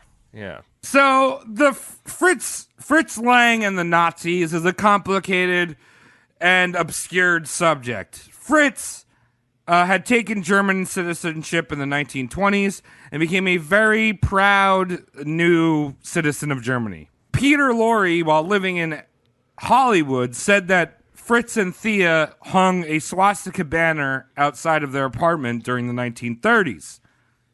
Sounds like So- Fritz. Yeah, so maybe a Nazi. Thea was a known Nazi member. Fritz might have just been like, I don't care, whatever, bitch. Hang your fucking symbol. It's Like, I fine. don't care. Look, I know we're moving in together. You can hang up one of your fish tapestries, okay? I won't bother you. Just give me this wall, and let's not put the Jer Bears all over the place, okay? We're going to have to peel these stickers off the wall. It's called cohabitation. I don't want to see all these swastikas all over the place. Just put one outside. So call it a day. Thea and Fritz, their marriage broke off several years after it started. Affairs were happening left and right, kind of. Well, it didn't break off, like, they kind of separated because there was loads of affairs going on. Obviously, Lang couldn't have one vagina, and he had picked up a BDSM habit. Lovely. Yes. Someone said that Fritz could not come without tasting blood. Jesus Christ. One of those. For real? Yep. As we'll see, possibly. No. Oh, my God. Yeah. In a form of cosmic irony, Fritz caught Thea getting banged out on the couch of his apartment by her Indian lover. And then he broke off the marriage. Oh, you got He John didn't kill him. Redcorn. Well, I really would have gone the other way, because if it had gone through the cycle, the natural cycles, he would have gone upstairs and shot himself between his perfectly terrible tits. No, Yeah. no. He would have shot himself between his two, like his scrot. You know what I mean? Like right in between his two balls. Oh, yeah. I'd just be like, Holding him up like, "Ugh." Oh, these are great. So, this Indian lover was kind of interesting because he was old enough to be Thea's son, and also Thea was a registered Nazi. So Indians were not exactly the master race, Yeah, but they Nazi- were, I think to the Nazis, they were better than Jews. well, Nazis just filed everything under Nazi or other. No, that's not true, actually. They had the whole eugenics thing was a list of righteous races.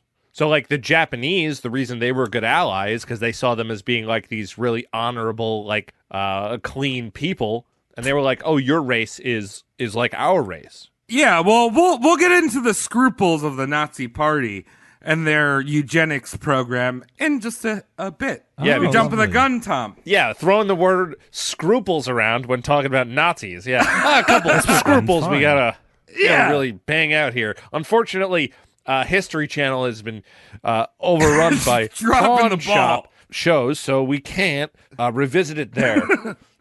So the Nazi Party, Hitler, and especially Goebbels really loved Fritz Lang movies. They saw his movies as a source of national pride. Goebbels and Lang were on a friendly basis. They would meet and hang out. There's pictures of them. Yeah, Goebbels and Lang sounds like a sitcom. Yeah. Goebbels actually told Lang that Hitler's favorite movie was Metropolis. Cody, you said you liked it. I love that movie. Yeah. And Hitler said this about Lang, that here is a man that will give us great Nazi films. So his movie Die Nibligen, which is a story lifted from German folklore, actually caused the Nazi top brass to break down and weep. Oh, God. Wow, the man gets Nazis to cry. Interesting. The guys who shoot their dogs. What? So Goebbels, he must be good. I mean, Yeah. It must be good. Said Travis about the Must be Nazis. good. No, not the Nazis. Lang. Lang, yeah, you got to give credit where credit's due. If you Okay, can make yeah, a the maybe Nazi Nazi. cry, you Yeah. have a talent. So Goebbels, who ran the Ministry of Propaganda and had banned a few of Lang's movies in the early 30s for being too subversive to the Nazi cause, even though he profusely apologized to Lang. He's like, sorry, I got to ban these ones because not too national enough. Yeah, it's not you, it's your filthy shit that you put out. Goebbels had big plans for Lang, but Lang had a little problem. His mother was Jewish. Das Juden. Okay. So Lang's Jewishness kind of put him on edge. Like, again, he was a practicing Catholic his entire life almost. But, you know, when your mother's vagina's Jewish, you're Jewish. It's contagious that way. Yeah, it really does settle in nicely. So there's this big meeting that, again, this is all... There's like 7 different stories of this. Yeah. But there's a meeting between Fritz and Goebbels. And the topic of him being not a pure Aryan came up. And Goebbels said, and I'm sure like fucking Fritz like shit a brick when he's like, you know that we know about your flaw, right? Oh. Flaw with a capital F, probably. Yeah. But then Gurgles. Then Goebbels. That was the sound he made when Hitler came in the room. He is so No. funny that his name rhymes with his hobbits. But then Goebbels followed up. He said, but your qualities as a film director are so exceptional that we intend to make you the president of the Reichsfilmmecher, which is basically like the president of the propaganda of film. Oh, the president of the AV Club. Yeah. And then Yeah. he says, we decide who is a Jew and who is not. Yeah. That's creepy. Yeah. And then he offered Fritz the status of Eschrenig. Well, I was going to say a bad word. Eschrenarnir. Eschrenarnir. Sure. Which is honorary Aryan. Oh, they just hand it out. Yeah. Was he circumcised or was his cock left alone? Didn't get that info. I'm sure it was Cirque. It was Really? probably Cirque du Soleil. It's Cirque probably du Cirque du Soleil. Soleil. Okay. No, because then they wouldn't even be able to.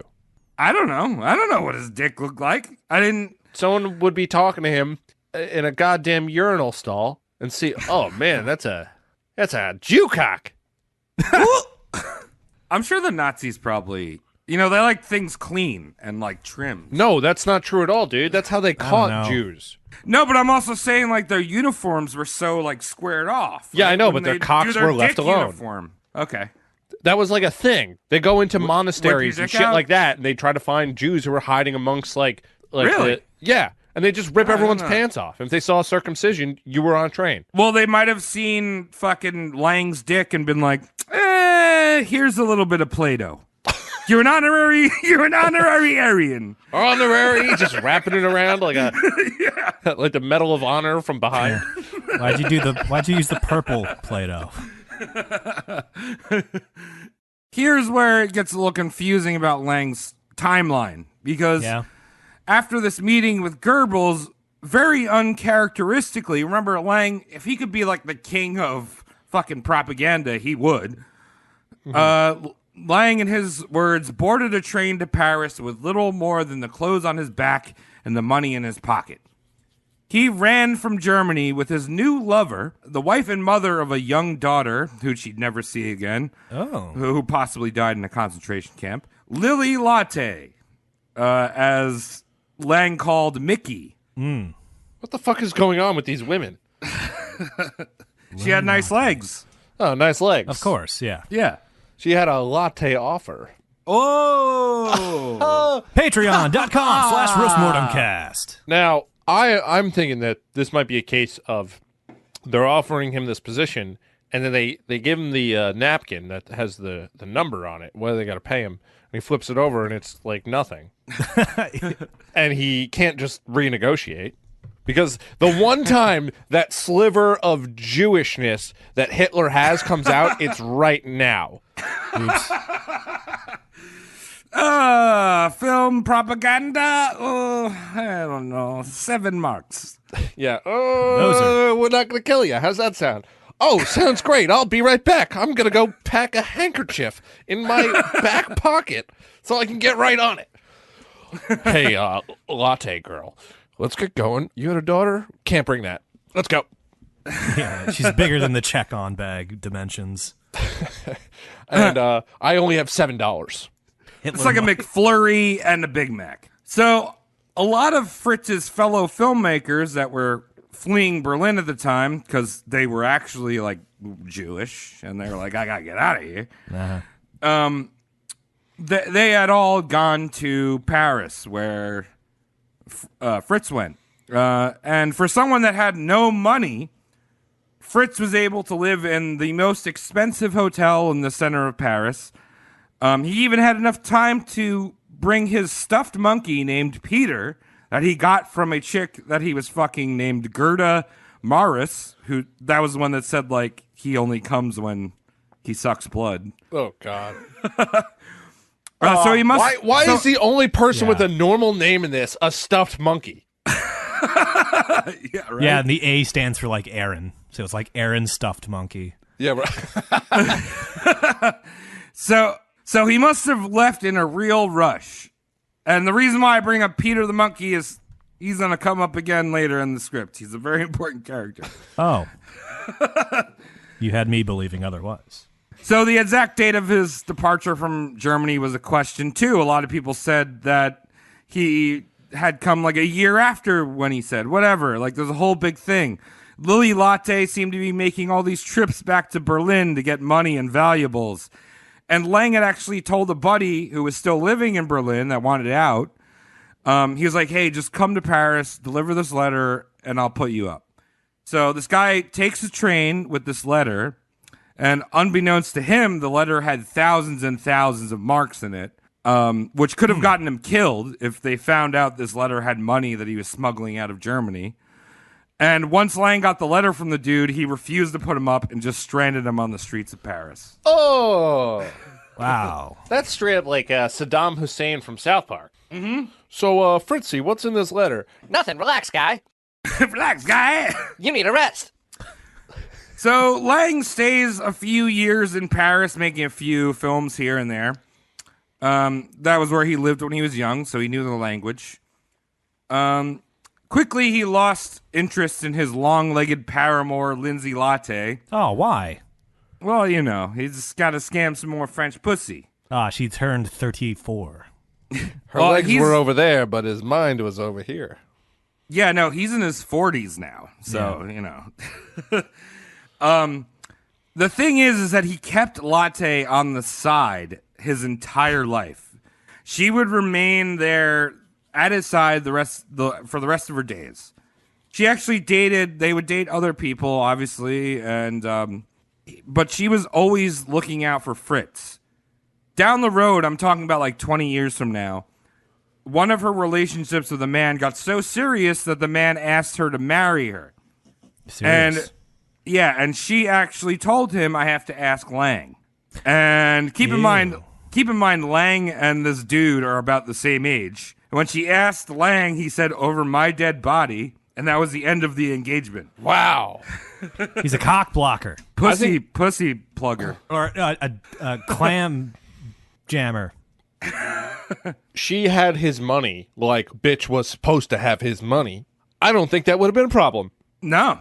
Bitch did not have his money. No, I was just watching a documentary about pimps, so it explains a lot to me about Oh, men alright. and women and the normal relationships that we see every day. Capitalism. Yeah, sexual capitalism. I'm not just gonna pop this pussy for you. I gotta pay Poppy.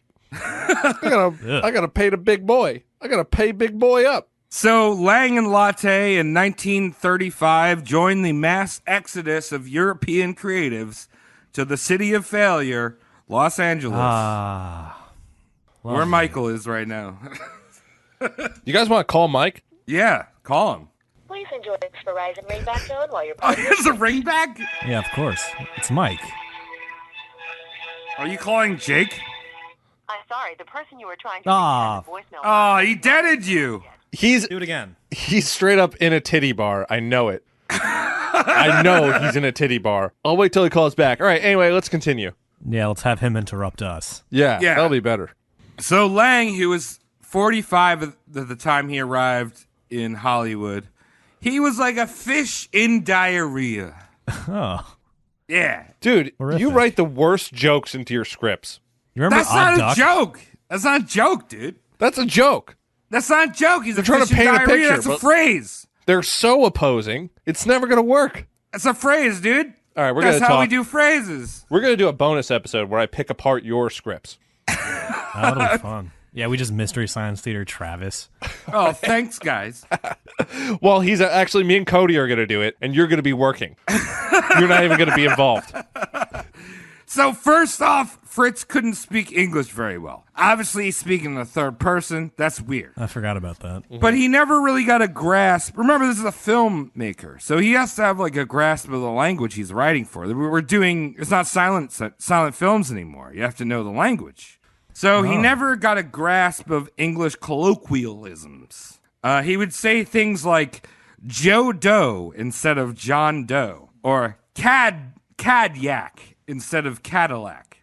Yeah. Or also a famous phrase that I've never heard of before: elephants never forget. Have you ever heard of that Yeah, one? you've never heard that before? How have you never heard of that? Dude, I heard of fish and diarrhea. I never heard of elephants never forget. Are you kidding? He's fucking with us. He's clearly fucking with us, Tom. I've never He's heard of- debating us. He's No, trolling. this isn't in No. my script. I was like, I read No. elephants never forget. I'm No, like, no, what does no. that mean? No, you know what that means. You're I fucking don't! with me. Yes, you do. Yeah, No. you do. Don't pay attention to him. Don't. No one at home believe this. I don't know He what it pulls out means. Odd Duck out last fucking podcast.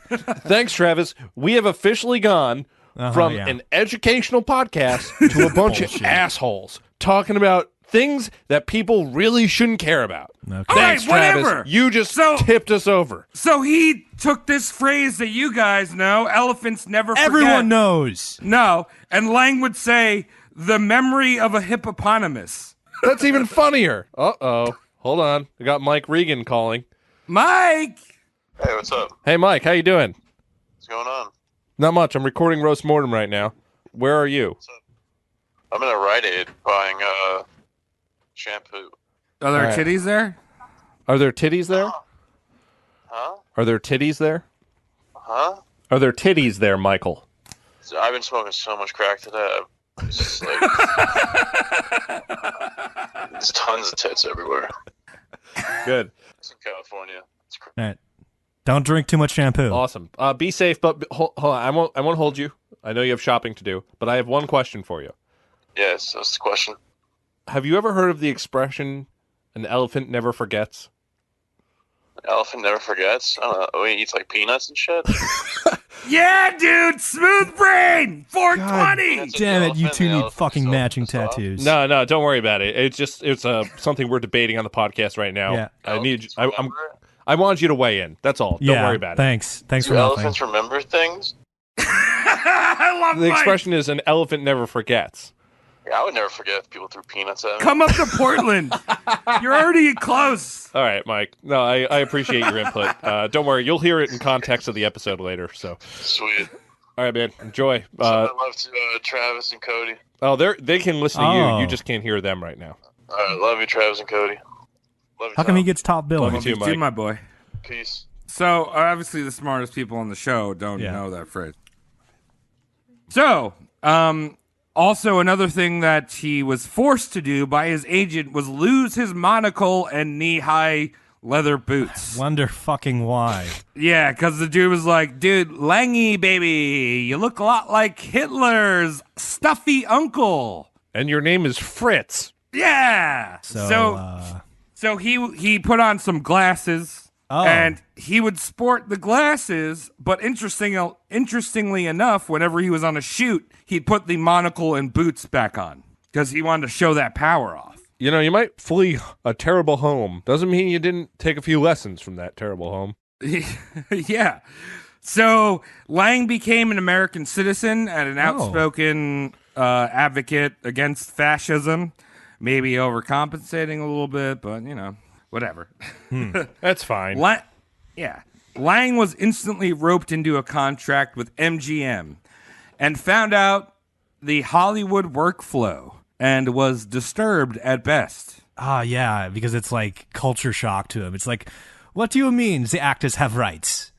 Yeah, so he was used to having total control over his films. He crafted them from the ideation and the scripting all the way down to the edit room. In Hollywood, much as it is today, you have these soul-sucking creatures called producers, and they are the king of the shoot. So they tell the director, like, hey, you're my bitch, you're going over time, gotta go do more blow and bang women that don't want me to bang them. There's a shrimp ring somewhere. It's a persuasion. I have to go do blow and persuade someone that being famous isn't as easy as it seems. Yeah. So Lang, also another thing was Lang was just thrown scripts, and he was told, like, you have to work on these. Like, it wasn't like he worked on the script and, like, worked with the script writer and all these things. He was just like, I don't know. Producers like, direct it, Lang, whatever. Okay. So Hollywood directors are a little bit more of a mercenary than what Lang's used to. Yeah. But worst of all is that actors had rights. Oh, no. What? You can't burn an actress at the stake? Especially famous ones. What? And also, famous ones got paid more than the director. He's got Dude, his that does scrotum in a suck. twist. Because I don't think famous people, like famous actors like that, should get paid a lot of money at all. Because then they're under this impression that they're important, and they're not. No, they're not. They're just not.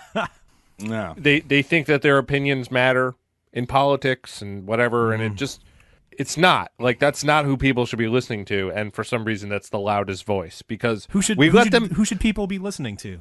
Not them. Maybe podcasters. Yeah, maybe us, a little bit better.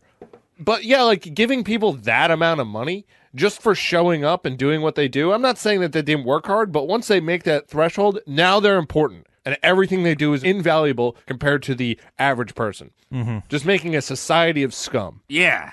No brown I M&Ms totally in their agree. bowl. Yeah. That's the reason why I'm up in Portland, and there's so many more career options down in LA, but I'm like, you know what? I have quality of life up here. Yeah, Travis doesn't like eating shit. So that's why he doesn't live in L.A. Fair enough. So, this was terrible for Lang because, it was just terrible. Like, and he fought back because in his mind, actors aren't artists. They're just monkeys. And he's the puppet master pulling their monkey strings. I feel like Travis is having another analogy disconnect now. No, dude. Do Monkeys puppeteers have pull on strings. monkeys to you, Tom? Cody, you're right. Travis, terrible, terrible writing. Puppeteers have puppets, Travis. Dude, monkeys have strings and puppeteers have monkeys. Monkey strings are called tails, and they don't necessarily control the rest of their body. You just When you piss pull them on off them, when you pull that. They yeah. attack you. All right. Dude, when monkeys attack, Travis in India. Travis, do not touch any of the monkeys. Keep your hands inside the tiny vehicle. He's got Immediately like 4 grabs a monkey. monkeys. Yeah, like 4 of them. Gets fucking... He gets the new virus. Yeah, and he It's not- enjoys it's- every second of it. It's the coronavirus and anthrax all in one. Yeah, the Morana-virus. Yeah. Morana-virus. And as opposed to, the Morana-virus. And as soon as you get it, unlike the coronavirus, which is 2 weeks of wait time, it's instant and you're... You're Yeah, but able to I'm make okay. mistakes all over again. Yeah. I'm all right. I'm patient zero, dog. Yeah, 6 hours later, you're just back at making the mistakes again of grabbing monkey tails. Whatever. You're just in a chair shitting.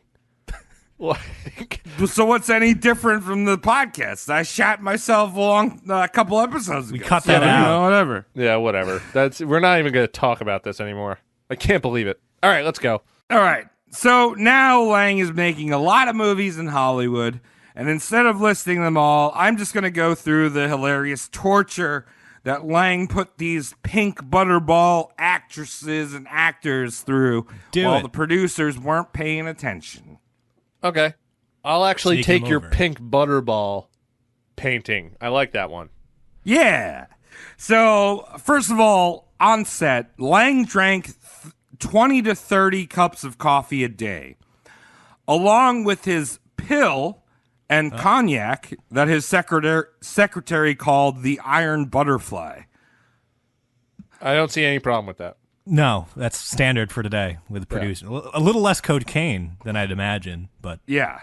So Lang was not used to union work, where actors were, required lunch at some point. people need food? Yeah. What the fuck? On the set of one of his first big successful films, Fury, Spencer Tracy basically started a walkout coup during lunch after Lang spent 2 hours arranging stacks of oranges in the background, throwing hissy fits and chucking the oranges at cast and crew. Wow. He really doesn't know where he is. That's funny. I like this. Wait, Yeah. who else chucked oranges? John Mighton. Oh, yeah, he was Orange Boy. Yeah, he loved to throw oranges at orphans. Yeah. He was a Sesame Street character. O is for orange. O is for, oh shit, it's an orphan. I like how you could have just said orphan, but you had to say, oh shit, it's an orphan. Of course. So in the movie You Only Live Once, he wanted frogs to jump off of a lily pad at a precise time during the dialogue. Oh, no. Obviously, you can't train frogs. I don't speak tried. English. I tried for a long time. Are you sure? How'd it go? I thought you did It's pretty not- well. It's not good, Doug. My lobster ran away because I was training frogs too hard. That's why it ran away. Yes. Yeah. So he spent a full day of the crew experimenting on how these lobsters would jump off of, the lily pad. You mean frogs? The frogs would jump off the lily pad, all while the actors were repeating the lines over and over and over again. They tried with strings. They tried a whole bunch of different things. Eventually, they figured out that if they set up electrical pads underneath the frog, Oh. they could just shock them when Fritz wanted them to jump. How'd that go? It went well. He got the shot. Okay. All right. Works. That sounds like an accomplishment to me. Yeah. He Yeah. knows what he's doing. So Lang got a chance to revisit his childhood love for the West in the movie Return of Frank James. Overall, this was a German look at an American Western, like I was talking about earlier. Super campy, kind of full of scratch your head moments of like, wait, this supposed to take place in America? You know what I find interesting? What's Like people who were born from, I'll say during the 1800s, like 1820 to maybe even 1920 or so, when they found something that they liked as a child, like for our instance with Lang over here, he liked cowboys. that? There Like was the this thing. spaghetti.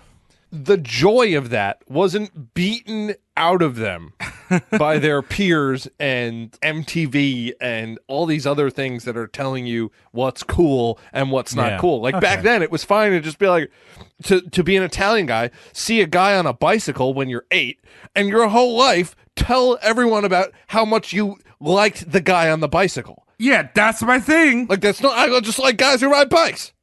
Yeah. That's I've always loved guys who love bikes because when I was 8 years old, and then they tell the story, and everyone's like, "That's normal." But now, like, if you're like, "Oh, I liked the Power Rangers when I was 7," Yeah. all of a sudden I'm 9, and because I still like Power Rangers, I'm a fucking dork. Yeah. There weren't dorks back then. Tom, No, I was going to say, Tom, all I'm thinking right now is you driving behind some bicycle rider in this spandex being like, oh, yeah, I like the way you have that. I like the way you do that. Like, Also Power imagine, Rangers. like, not losing that enthusiasm for these simple things that we take for granted. Like, every time a bicycle rode down my hill, I went outside and I was just like, yes! Yes! So So during the filming of Return of Frank James, Fritz killed 4 horses by overworking them on retakes. Just riding them into the ground. Wow. And horses are a fairly sturdy animal. Yeah. Jackie Cooper, who was in the film, actually recalled Lang yelling at the female star, Jean Tierney, saying, "You bitch! When you have no lines, keep your mouth shut!" Well, I mean, I thought that's what every director said. Yeah, she had it coming then. Yeah. I actually thought that every man said that. I see. So interestingly enough, he went on to make a sequel called Western Union, and the bad guy is Jack Slade, who we roasted. Bam, bam, bam. Go back and listen to that bitch. Good episode. So during this era of pre-World War II, Lang was fucking everyone. I mean, Lang would often say that his cock was even bigger than Joseph von Sternberg, who was his rival director. What does that mean? Yeah. Just like, oh, you know that guy who's like kind of like me, but he like does some things better? Like, I got a bigger dick than him. That's like the There's no metric there, really. Unless Yeah, it's not like everyone knows, Lexington Steel. Yeah, unless everyone knows how big what's-his-face's dick is. Like, yeah, if I walked into a nail salon and was like, "Hey, ladies, my dick is bigger than Alex Taterman's," and they'll go, "Who's Alex Taterman?" And I go, "Well." But even if you picked like a well-known person, if I like went into a bar and was like, my dick is bigger than Pat Sajak's, everyone would be like, does that really mean anything to anyone? Because Pat Sajak is not known for packing any type of heat. Really. Yeah, So like it's no metric at all. no. Yeah, it's terrible. Yeah. So he had a fling with Marlene Dietrich. I don't know if you know who she is. I don't. Sex bomb back in like the 30s. Oh, I gotta look her up for Got it. science real quick. Oh wow, what a mama! Out of 69 stars, how many would you give her? I'll give her 40 Hey. Yeah. because the eyebrows are really putting me off. Once I clicked the image and made it bigger. Oh no. So Lang She's said a chola. that. What's that? She's a blonde chola wearing a top hat. So Lang said that she had terrible breasts, never mind her uncomparable legs. But if you wanted to go to bed and worship someone, she's all right. She's all right. Oh, is she Gumby? Also, Lang would walk around town talking about his mistresses. And some dude was like, dude, that's not a thing we say here. You can't talk about your mistresses. Wow, okay. You know, you're like kind of lost in translation. Yeah. Side chicks? I don't know. Yeah, why not? So when World War II kicked off, a lot of Hollywood directors and actors joined the cause. Now, Lang, who was again swept up in this national pride, did his part too by staying in Hollywood and taking all the jobs that were gone from all the other directors. Oh. Now, you might say, oh, he's really old, but there were a lot of directors that joined the army well into their 50s and 60s during World War II. To make films and stuff, right? Yeah, do that or like reconnaissance or something like that. And but Use he the took camera. this. Yeah, he took this time to talk about his experience of where he stood up to Goebbels, and he also said that after they dropped the bomb in Japan, he was like, they should have dropped it in Germany and decimated it. All right, you're laying it on pretty thick, man. Yeah. We get it. Not everyone wishes their ex-girlfriend was dead. So Lang actually did 2 anti-Nazi films. Wow. One called Hangmen Also Die, and the other one called Cloak and Dagger. Actress Ann Lee, who was like the main star, Ang not Lee? related, Oh, wow. was completely brutalized by Lang because she had taken the role of Lang's current hookup, Virginia Gilmore. So Virginia Gilmore was supposed to get the role, and some producer was like, no, Ann Lee is going to... Ooh, drama. So Lang ordered the actress to take off her shoes because it made her walk like a duck. Then he would walk around set in his heavy leather boots and purposely step on her feet. Why are you laughing? Because he has a fetish for that? Why? Hear Travis's nervous chuckle, like, you hear that shit? Yeah, Love to do that to some bear that's meat. mean. That's I got mean. some clogs I'm waiting to fucking try out on some lady Oh. toes. Whoa. 4 decades later, Anne showed off the scars during an interview. Ooh. Yeah. To like Lipton or something? Yeah, inside the actor's studio. Check out my scars.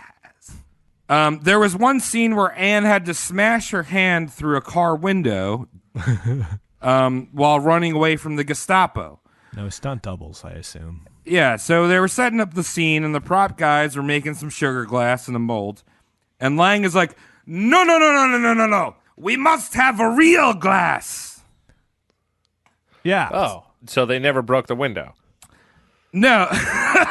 Well, No, actually, Anne put her fucking hand through that window first take, and everyone was like, they were holding their breath because they were like, oh, she's going to fucking eat shit. But no scratches. Everything went off without a hitch. Everyone's like, that was a perfect take. And Lang is like, we will do one more. Of course. Wow. Yeah. Of All course. right. But So- if someone's going to get through a window first time, it's going to be Ang Lee. Yeah. Chinese rage. So Anne punches a glass window again. Mm-hmm. This time she hits a vein, and there's blood. There's blood everywhere. So Lang comes running over, yelling, "Oh my darling! Oh my darling!" and starts sucking the blood out of her arm like Hey. a creepy vampire. Wow. This is unexpected. Yeah. Yeah. Hey, dude, get off me. I'm bleeding. Leave me alone. I know it. Stay still, my Lipton. No, So- I don't want to stay still. You should leave. Leave me. Get out of here. All right, well, stop whispering, and shushing me. I'm bleeding. Bye. Lang's career continued in Hollywood. During the 1950s, he barely scraped by with the anti-communist blacklist. Ooh. All this time, he's getting loads of ass with people other than Latte, but Latte's still around. For his film Clash of Night, which centers around extramarital affairs, Lang went on a session study because he needs to find this out. What is this? So he went out on the street and casted all night women Wait, what? for these roles, right? Yeah. No. He actually, he's like, hey, I know this guy. He's a Czech producer. His wife's pretty hot. And started this thing with her that lasted like a few months. Her name was Maria Ray. And broke it off, just like, oh, I got to do the movie now. And she hung herself in her Hollywood basement. Yeah. yeah. Epstein? Did she perhaps have information that would lead to the arrest of Hillary Clinton? Did all of the cameras in her bedroom suddenly turn on the static? Yeah. Did her roommate suddenly leave? Must have. Well, poor woman, all jokes aside, that's why you Yeah. don't bang a Fritz. No. Lang showed no remorse. In fact, to lighten the mood, he picked up square dancing. I mean, it's the standard steps through grieving. You know what I mean? You have denial, acceptance, rage is in there somewhere, but little known stage of that is square dancing, of course. Yeah. Well, This Cotton is Eye dance. Joe. I mean, if you listen to the lyrics of Cotton Eye Joe, it's a very sad song. Very sad. Ba-da-ba-doop. Ba-da-ba-doop, Cotton Eye Joe. Ooh. Yeah, You have to listen with your heart, not your ears. Uh-huh. For a man whose career centered around his eye for film, his eyes would be the thing that would end his career. Oh, no. Yeah, his eyesight began to deteriorate. I knew you'd miss that word for some reason. It's a hard one. I just It's not that hard, but fine. Until he eventually almost went totally blind. He would cruise around Hollywood in his Cadillac and oftentimes just stopping in the middle of the road to check his map. Well, I mean, he's a famous director. Of Yeah. course he's going to do that. People need to get out of his fucking way. Yeah. Eventually, the monocle-eyed villain that he was traded in for even something more badass, a black eye patch. Yeah, I was wondering when that'd come around. Yeah. Yeah, Lang got sick of Hollywood after about 25 years of living there, and he returned to Berlin in 1956. This was mainly because Germany was giving out compensation towards people that had lost funds, and he was like wanted to collect. I mean, What that makes dirt. sense. Yeah. What a fucking dirt. I'm not even going to say bag. He's just a dirt. One dirt. Even though, please. yeah, he took a lot of his funds with him. You know, I mean, he was living fine his entire And he life. poo-pooed the fatherland. Yeah. So he went on to make a few more films there, and eventually, surprisingly enough, got involved in the French New Wave movement. Whoa. Yeah. He actually acted in his first role ever in Jean-Luc Godard's 1963 film Contempt. What? Yeah. So Godard, who was a huge fanboy of Lang, but the free-flowing nature of the French New Wave movement confused Lang, because, like, if you've ever watched a French New Wave movie, it's basically like some guy just holds up a camera and he's like, "Go, do it." Yeah, it's very... And Lang is like, "Yeah." Why aren't you beating women? It's non sequitur. No, that's not how you pronounce that. But like, I think like my brain goes to like Un Shenandoah for like the French New Wave, and that's the movie that opens with like an eyeball being slit open. Ooh, I actually haven't Remember seen that, but I've seen the clip. Yeah, Yeah. Ugh. I think that's French New Wave. Just Yeah, like, French New. There's really like they make a plot and they're just like talk. deal with it. Yeah, Yeah. cameras rolling. Deal with it. Yeah, I wish that didn't happen. I wish that Same. that whole movement never happened. I love it. It's one of my favorite film movies. But you waste your time all the time, dude. See, but now anyone can waste time. Back then you had to buy the film to waste time. That's true, but like the new way of wasting time is first-person shooters, where it's just the same thing over and over again. The repetitive game loops, but that's what a game is. Yeah, I mean, I like to waste my time too every now and then. But Well, come on.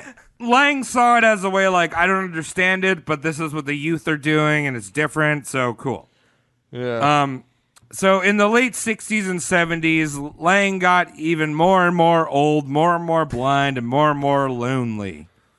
He often referred to himself as the last dinosaur that he pronounced dinosaur.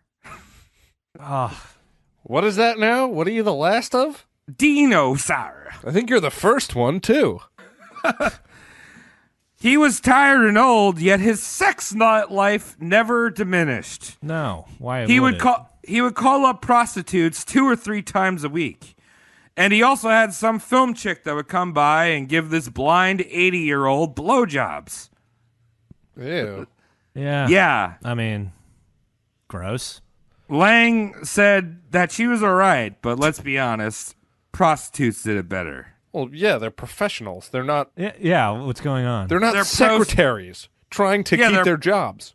They're prostitutes. There you go. That's why it's there. So, all right, I told you we were going to come back to Peter the monkey, right? So, Peter, Yeah. one of the few things that he took when he fled Germany, well, few things, I say, Yeah. Fritz grew extremely attached to Peter, often talking to him, dressing him in different outfits, taking pictures of him, and tucking him in at night. Well, this man sure knows what he wants. And Wow. honestly, if I was in his situation, I'd want to tuck in a little monkey. Yeah. But just imagine like you're the prostitute that, answers Fritz's call. And then like, he gets naked and you're about to do it, the condom's unwrapped, and then his German ass is like, "Oh, 1 second, I have to put the monkey to bed." And like he just leaves.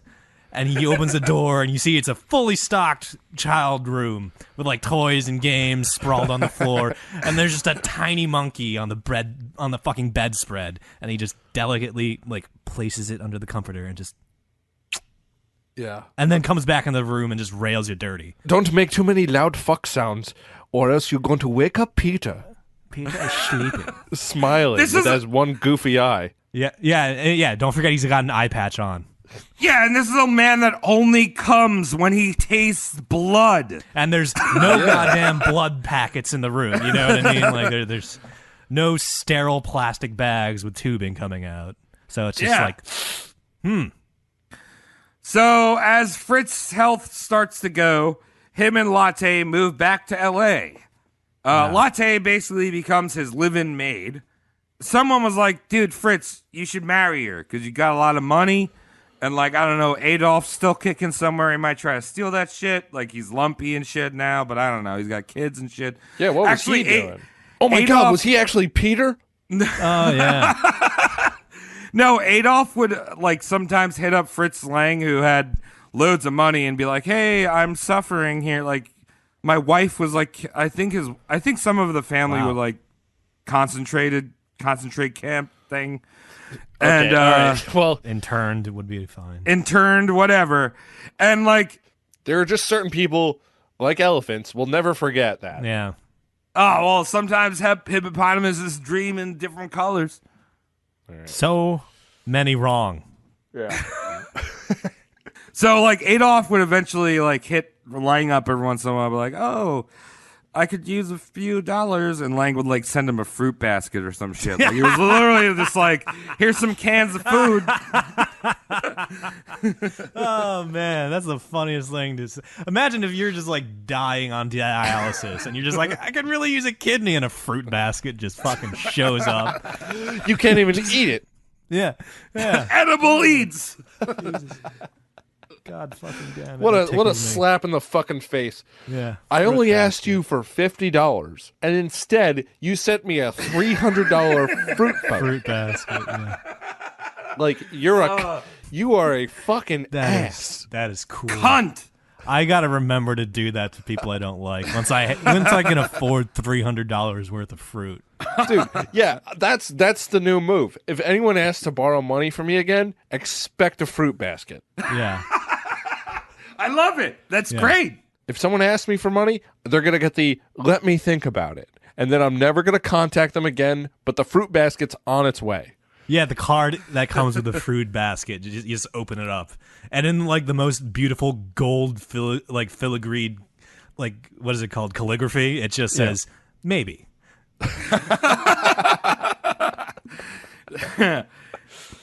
So the person who convinced him to marry Latte won, and the two got married. Obviously, it was small and unannounced, but it was interesting enough. It was officiated by a rabbi, which again, Lang was a practicing Catholic his entire life. He would talk about it in interviews. He's like, "This movie was inspired by Catholicism and shit like that." Do you think he wore a white eye patch? Yeah, maybe the little blue star David Little on Star it. David on it. Yeah. And it had strap-on payas on the side. All you need for a one-eyed Jew. It was a headset with everything. It was actually it wasn't a strap. It was a yarmulke with one draping eye piece over.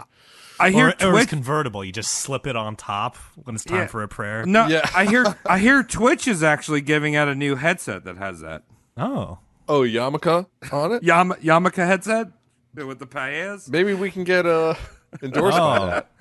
We could be welcome to Roast Modern Podcast, the only podcast that definitely does not take place on Saturdays. No. So, basically, all this meant for Lily Latte was that she was now in charge of his scheduling of hookers. That's a Wow. real burn. Yeah. That's Hey, fun. wife, call Charlize again. She's got massive tits and knows how to really rub a nut.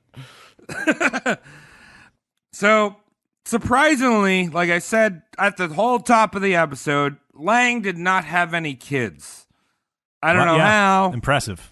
Like, I don't know. Maybe something happened in the war. I don't know. He was good at catching shrapnel. Yeah. Maybe him and Adolf swapped nuts. Yeah. Maybe Adolf had these fucking spewing boys, to make up for all the disformed and disfigured hunchbackness. And Fritz Lang was a perfect-looking boy with Habsburg testicles. Yeah, Oh, no. Adolf had kids, but I'm gonna maybe because he lived in L.A. Maybe it was a scar tissue that you wish you saw on his balls. What did he do? Why are we sighing? Did he do something I don't like? I can't tell. He was listening to Red Hot Chili Peppers. Oh, a music seriously. thing. So he didn't have any kids, but he did have a ton of nerdy film school dudes that saw him as a living legend, including William Friedkin, who he mentioned in the Father Amon Amarth episode.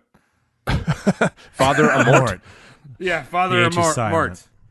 Yeah, William Friedkin actually did an interview with Lang before he died. You know how credible his interviews are. Were there any like special effects added in the fucking interview? Yeah. But he treated these kids, not Friedkin, but he treated his film school kids as like his adopted sons. He'd have them like sit in and watch TV shows for him, much like we heard on Tallulah Bankhead and fall asleep. So there's only like one thing more crazy than like, the crazy cat lady that thinks all of her kittens are her fucking like children. And it's Fritz Lang here thinking all of his fucking AV students are like fucking blood relatives. Yeah. And also like AV nerds have about the same probability to pee inside like your house's like fucking basement. Yeah, good point. Terrible hygiene on those greasy fucks. So you know that movie in the 70s that everyone was like, oh my gosh, so crazy. It's called Deep Throat. Yes. No. So he had, on 2 occasions, these AV nerds take him to the movies to watch Deep Throat. Each time he said it was vile and disgusting, even though he could probably barely see the screen anyway. He was probably just listening to like. Do you know, Cody? You don't know Deep Throat? I don't know Deep Throat. No. So I haven't seen the whole thing. I've seen parts of it, but I never have to finish it. It's 180 minutes of porn. So okay, who watches that much porn? Not me. But the lead character, I forget her name. When she sucks dick, she's got a clit in the back where her uvula's at. So she likes to deep throat. That's her thing. Gets her off. I don't know if you're fucking with me or not. No, that's actually it. It's one of the most right. famous porn movies of all time. And honestly, like, intelligent design happened in Hollywood. Stop it. You said that word. Intelligent design happened in Hollywood. Fuck you. Jesus and God. Oops, you fucked up. All right. So, ask me the question. There we go. How did Good. How did Fritz Lang, America's sweetheart, die? Yeah, I'm curious. So, in 1976, when Lang was 85, Wow. he suffered a series of gallbladder attacks, Ooh. something that he had suffered his entire life. And on this occasion, it left him wheelchair bound. He had a good sense of humor about it because he would often tell people, it's easy to grow old, but it's hard to be old. I mean, Get it? Yeah, that It's- makes sense. Yeah. It's It's not really humor. It's No, just a fact. Yeah. It's 2 facts that sound similar, and he's thinking it's a joke somewhere in there. He's German.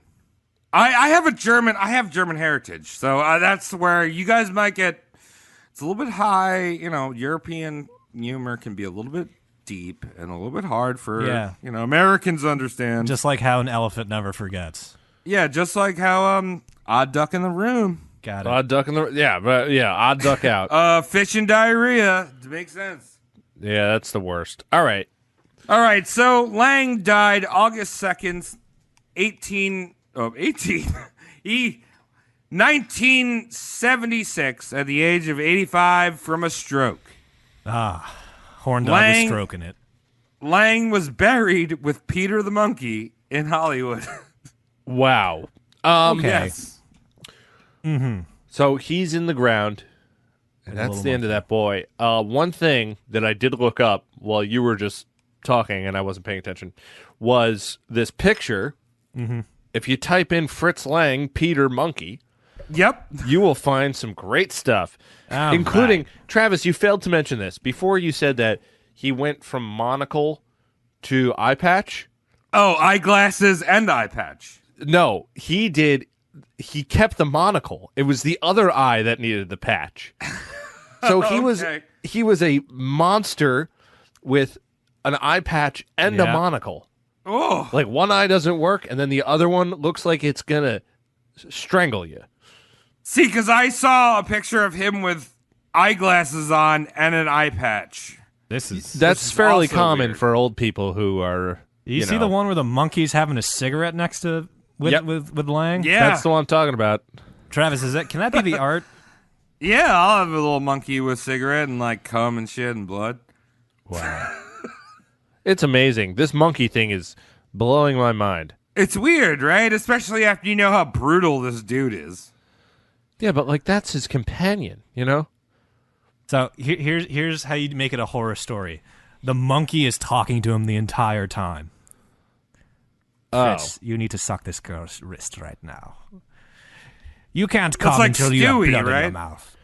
I Yes, will Isn't but that like a not- Stewie bit? Yeah, but not from fucking Seth MacFarlane's brainchild. There should be no Family Guy references on this podcast. I already did a South Park one earlier. That's like as close as we should get to other comedy. Dude, but guess what? Peter is going to Clamtown. Ha! It's not even funny. All right. Wait, but also one other thing before I'm done. All right, just no more Family Guy. For days after Lang's funeral, Latte would receive phone calls from all of the hookers that he banged. Oh, And she would be like, "Oh, sorry, he died fucking 8 days ago, you whore," and hang up. wow, that's the worst. Yeah. it's ridiculous. What a man. What a specimen. What a character. Wowee. Damn. Final thoughts. Anyone? No. Yeah, me neither. Actually, Travis, just- as interesting as it was, not surprised by any of it. Well, okay, so this is like a layup for like a Kobe. All right, yeah. Which we 'cause, can like- actually say now because Yeah, we talk he's about dead. people dying. Yeah. That Yeah. joke is a bit much, actually. Did you realize that like Kobe like went down the helicopter like when the Stevie Ray Vaughan episode came out? I did think about that. It was like 2 days before that episode was Yeah. published, and we already Yeah. cut it and was like primed to. It's like, Oh, all helicopter right. go boom. Maybe that's so why I- we're canceled now. Are we canceled? We'll I see. think we might be canceled. But this is like a layup for Alfred Hitchcock, who Lang hated. Oh, interesting. because Hitchcock was like the master of suspense, right? So, Right. and Lang was also like this He was German good. expressionist was also about suspense. Yeah, he was good with that. So people would all constantly be like, "Oh, you're like Hitchcock." Oh, you get one of pissed off. those. And Hitchcock is Also- like me, and my dick is bigger. Also, the guy who voiced Woody Woodpecker, his last name was Lang. It was like something similar. So when he got older, he would go to restaurants and be like, "Oh, is that the guy who voiced Woody Woodpecker?" And people were like, "Don't fucking say that to him. He'll fucking like suck your blood." And then I'll come on it. Wow. Oh, God. No, All the right. guy with the German accent did not voice Woody the Woodpecker, you idiot. Da, da, da, da, da, da, da, da, da, da. Yeah. How would you even do that? I don't know. It goes like this: ha ha ha ha ha ha. Yeah. Put the Jews in the camp. Oh, Wow. All right. Well, Well, a couple jokes that's at how the it end works. there that might just get let's cut. see. A little bit offensive. We'll a little see. bit offensive. All right. Thanks for tuning into Roast Yes. Mortem's coverage of Fritz Lang. Travis, thanks for doing the research. Yes, I learned tonight. Social media stuff, find it, Roast Mortem Cast. We have a Patreon, patreon.com/Roast Mortem Cast. And Good. if you want to leave a voicemail, we're yeah, considering we started doing doing some this. of that. I think we mentioned it on a previous episode. Call 631-837-3274. If I pick up by accident, it's because I am bored. Yeah, you have Tom to deal with. You have a bored Tom to deal with. Let me tell you a story about when I was younger. 3 hours later. No, I don't pick up, but I will get your voicemail. So, and maybe we'll play it on the show. And if you want to correct us, I think that's really what we want, right? Corrections. Yeah, correct me, whatever. dude. What am I, a Fritz idiot? You're the odd duck in the room. Yeah. Shut up. Okay, that's a great note to end. So, bye-bye. There you go. Bye. Love you. Bye. Thank you, Shane.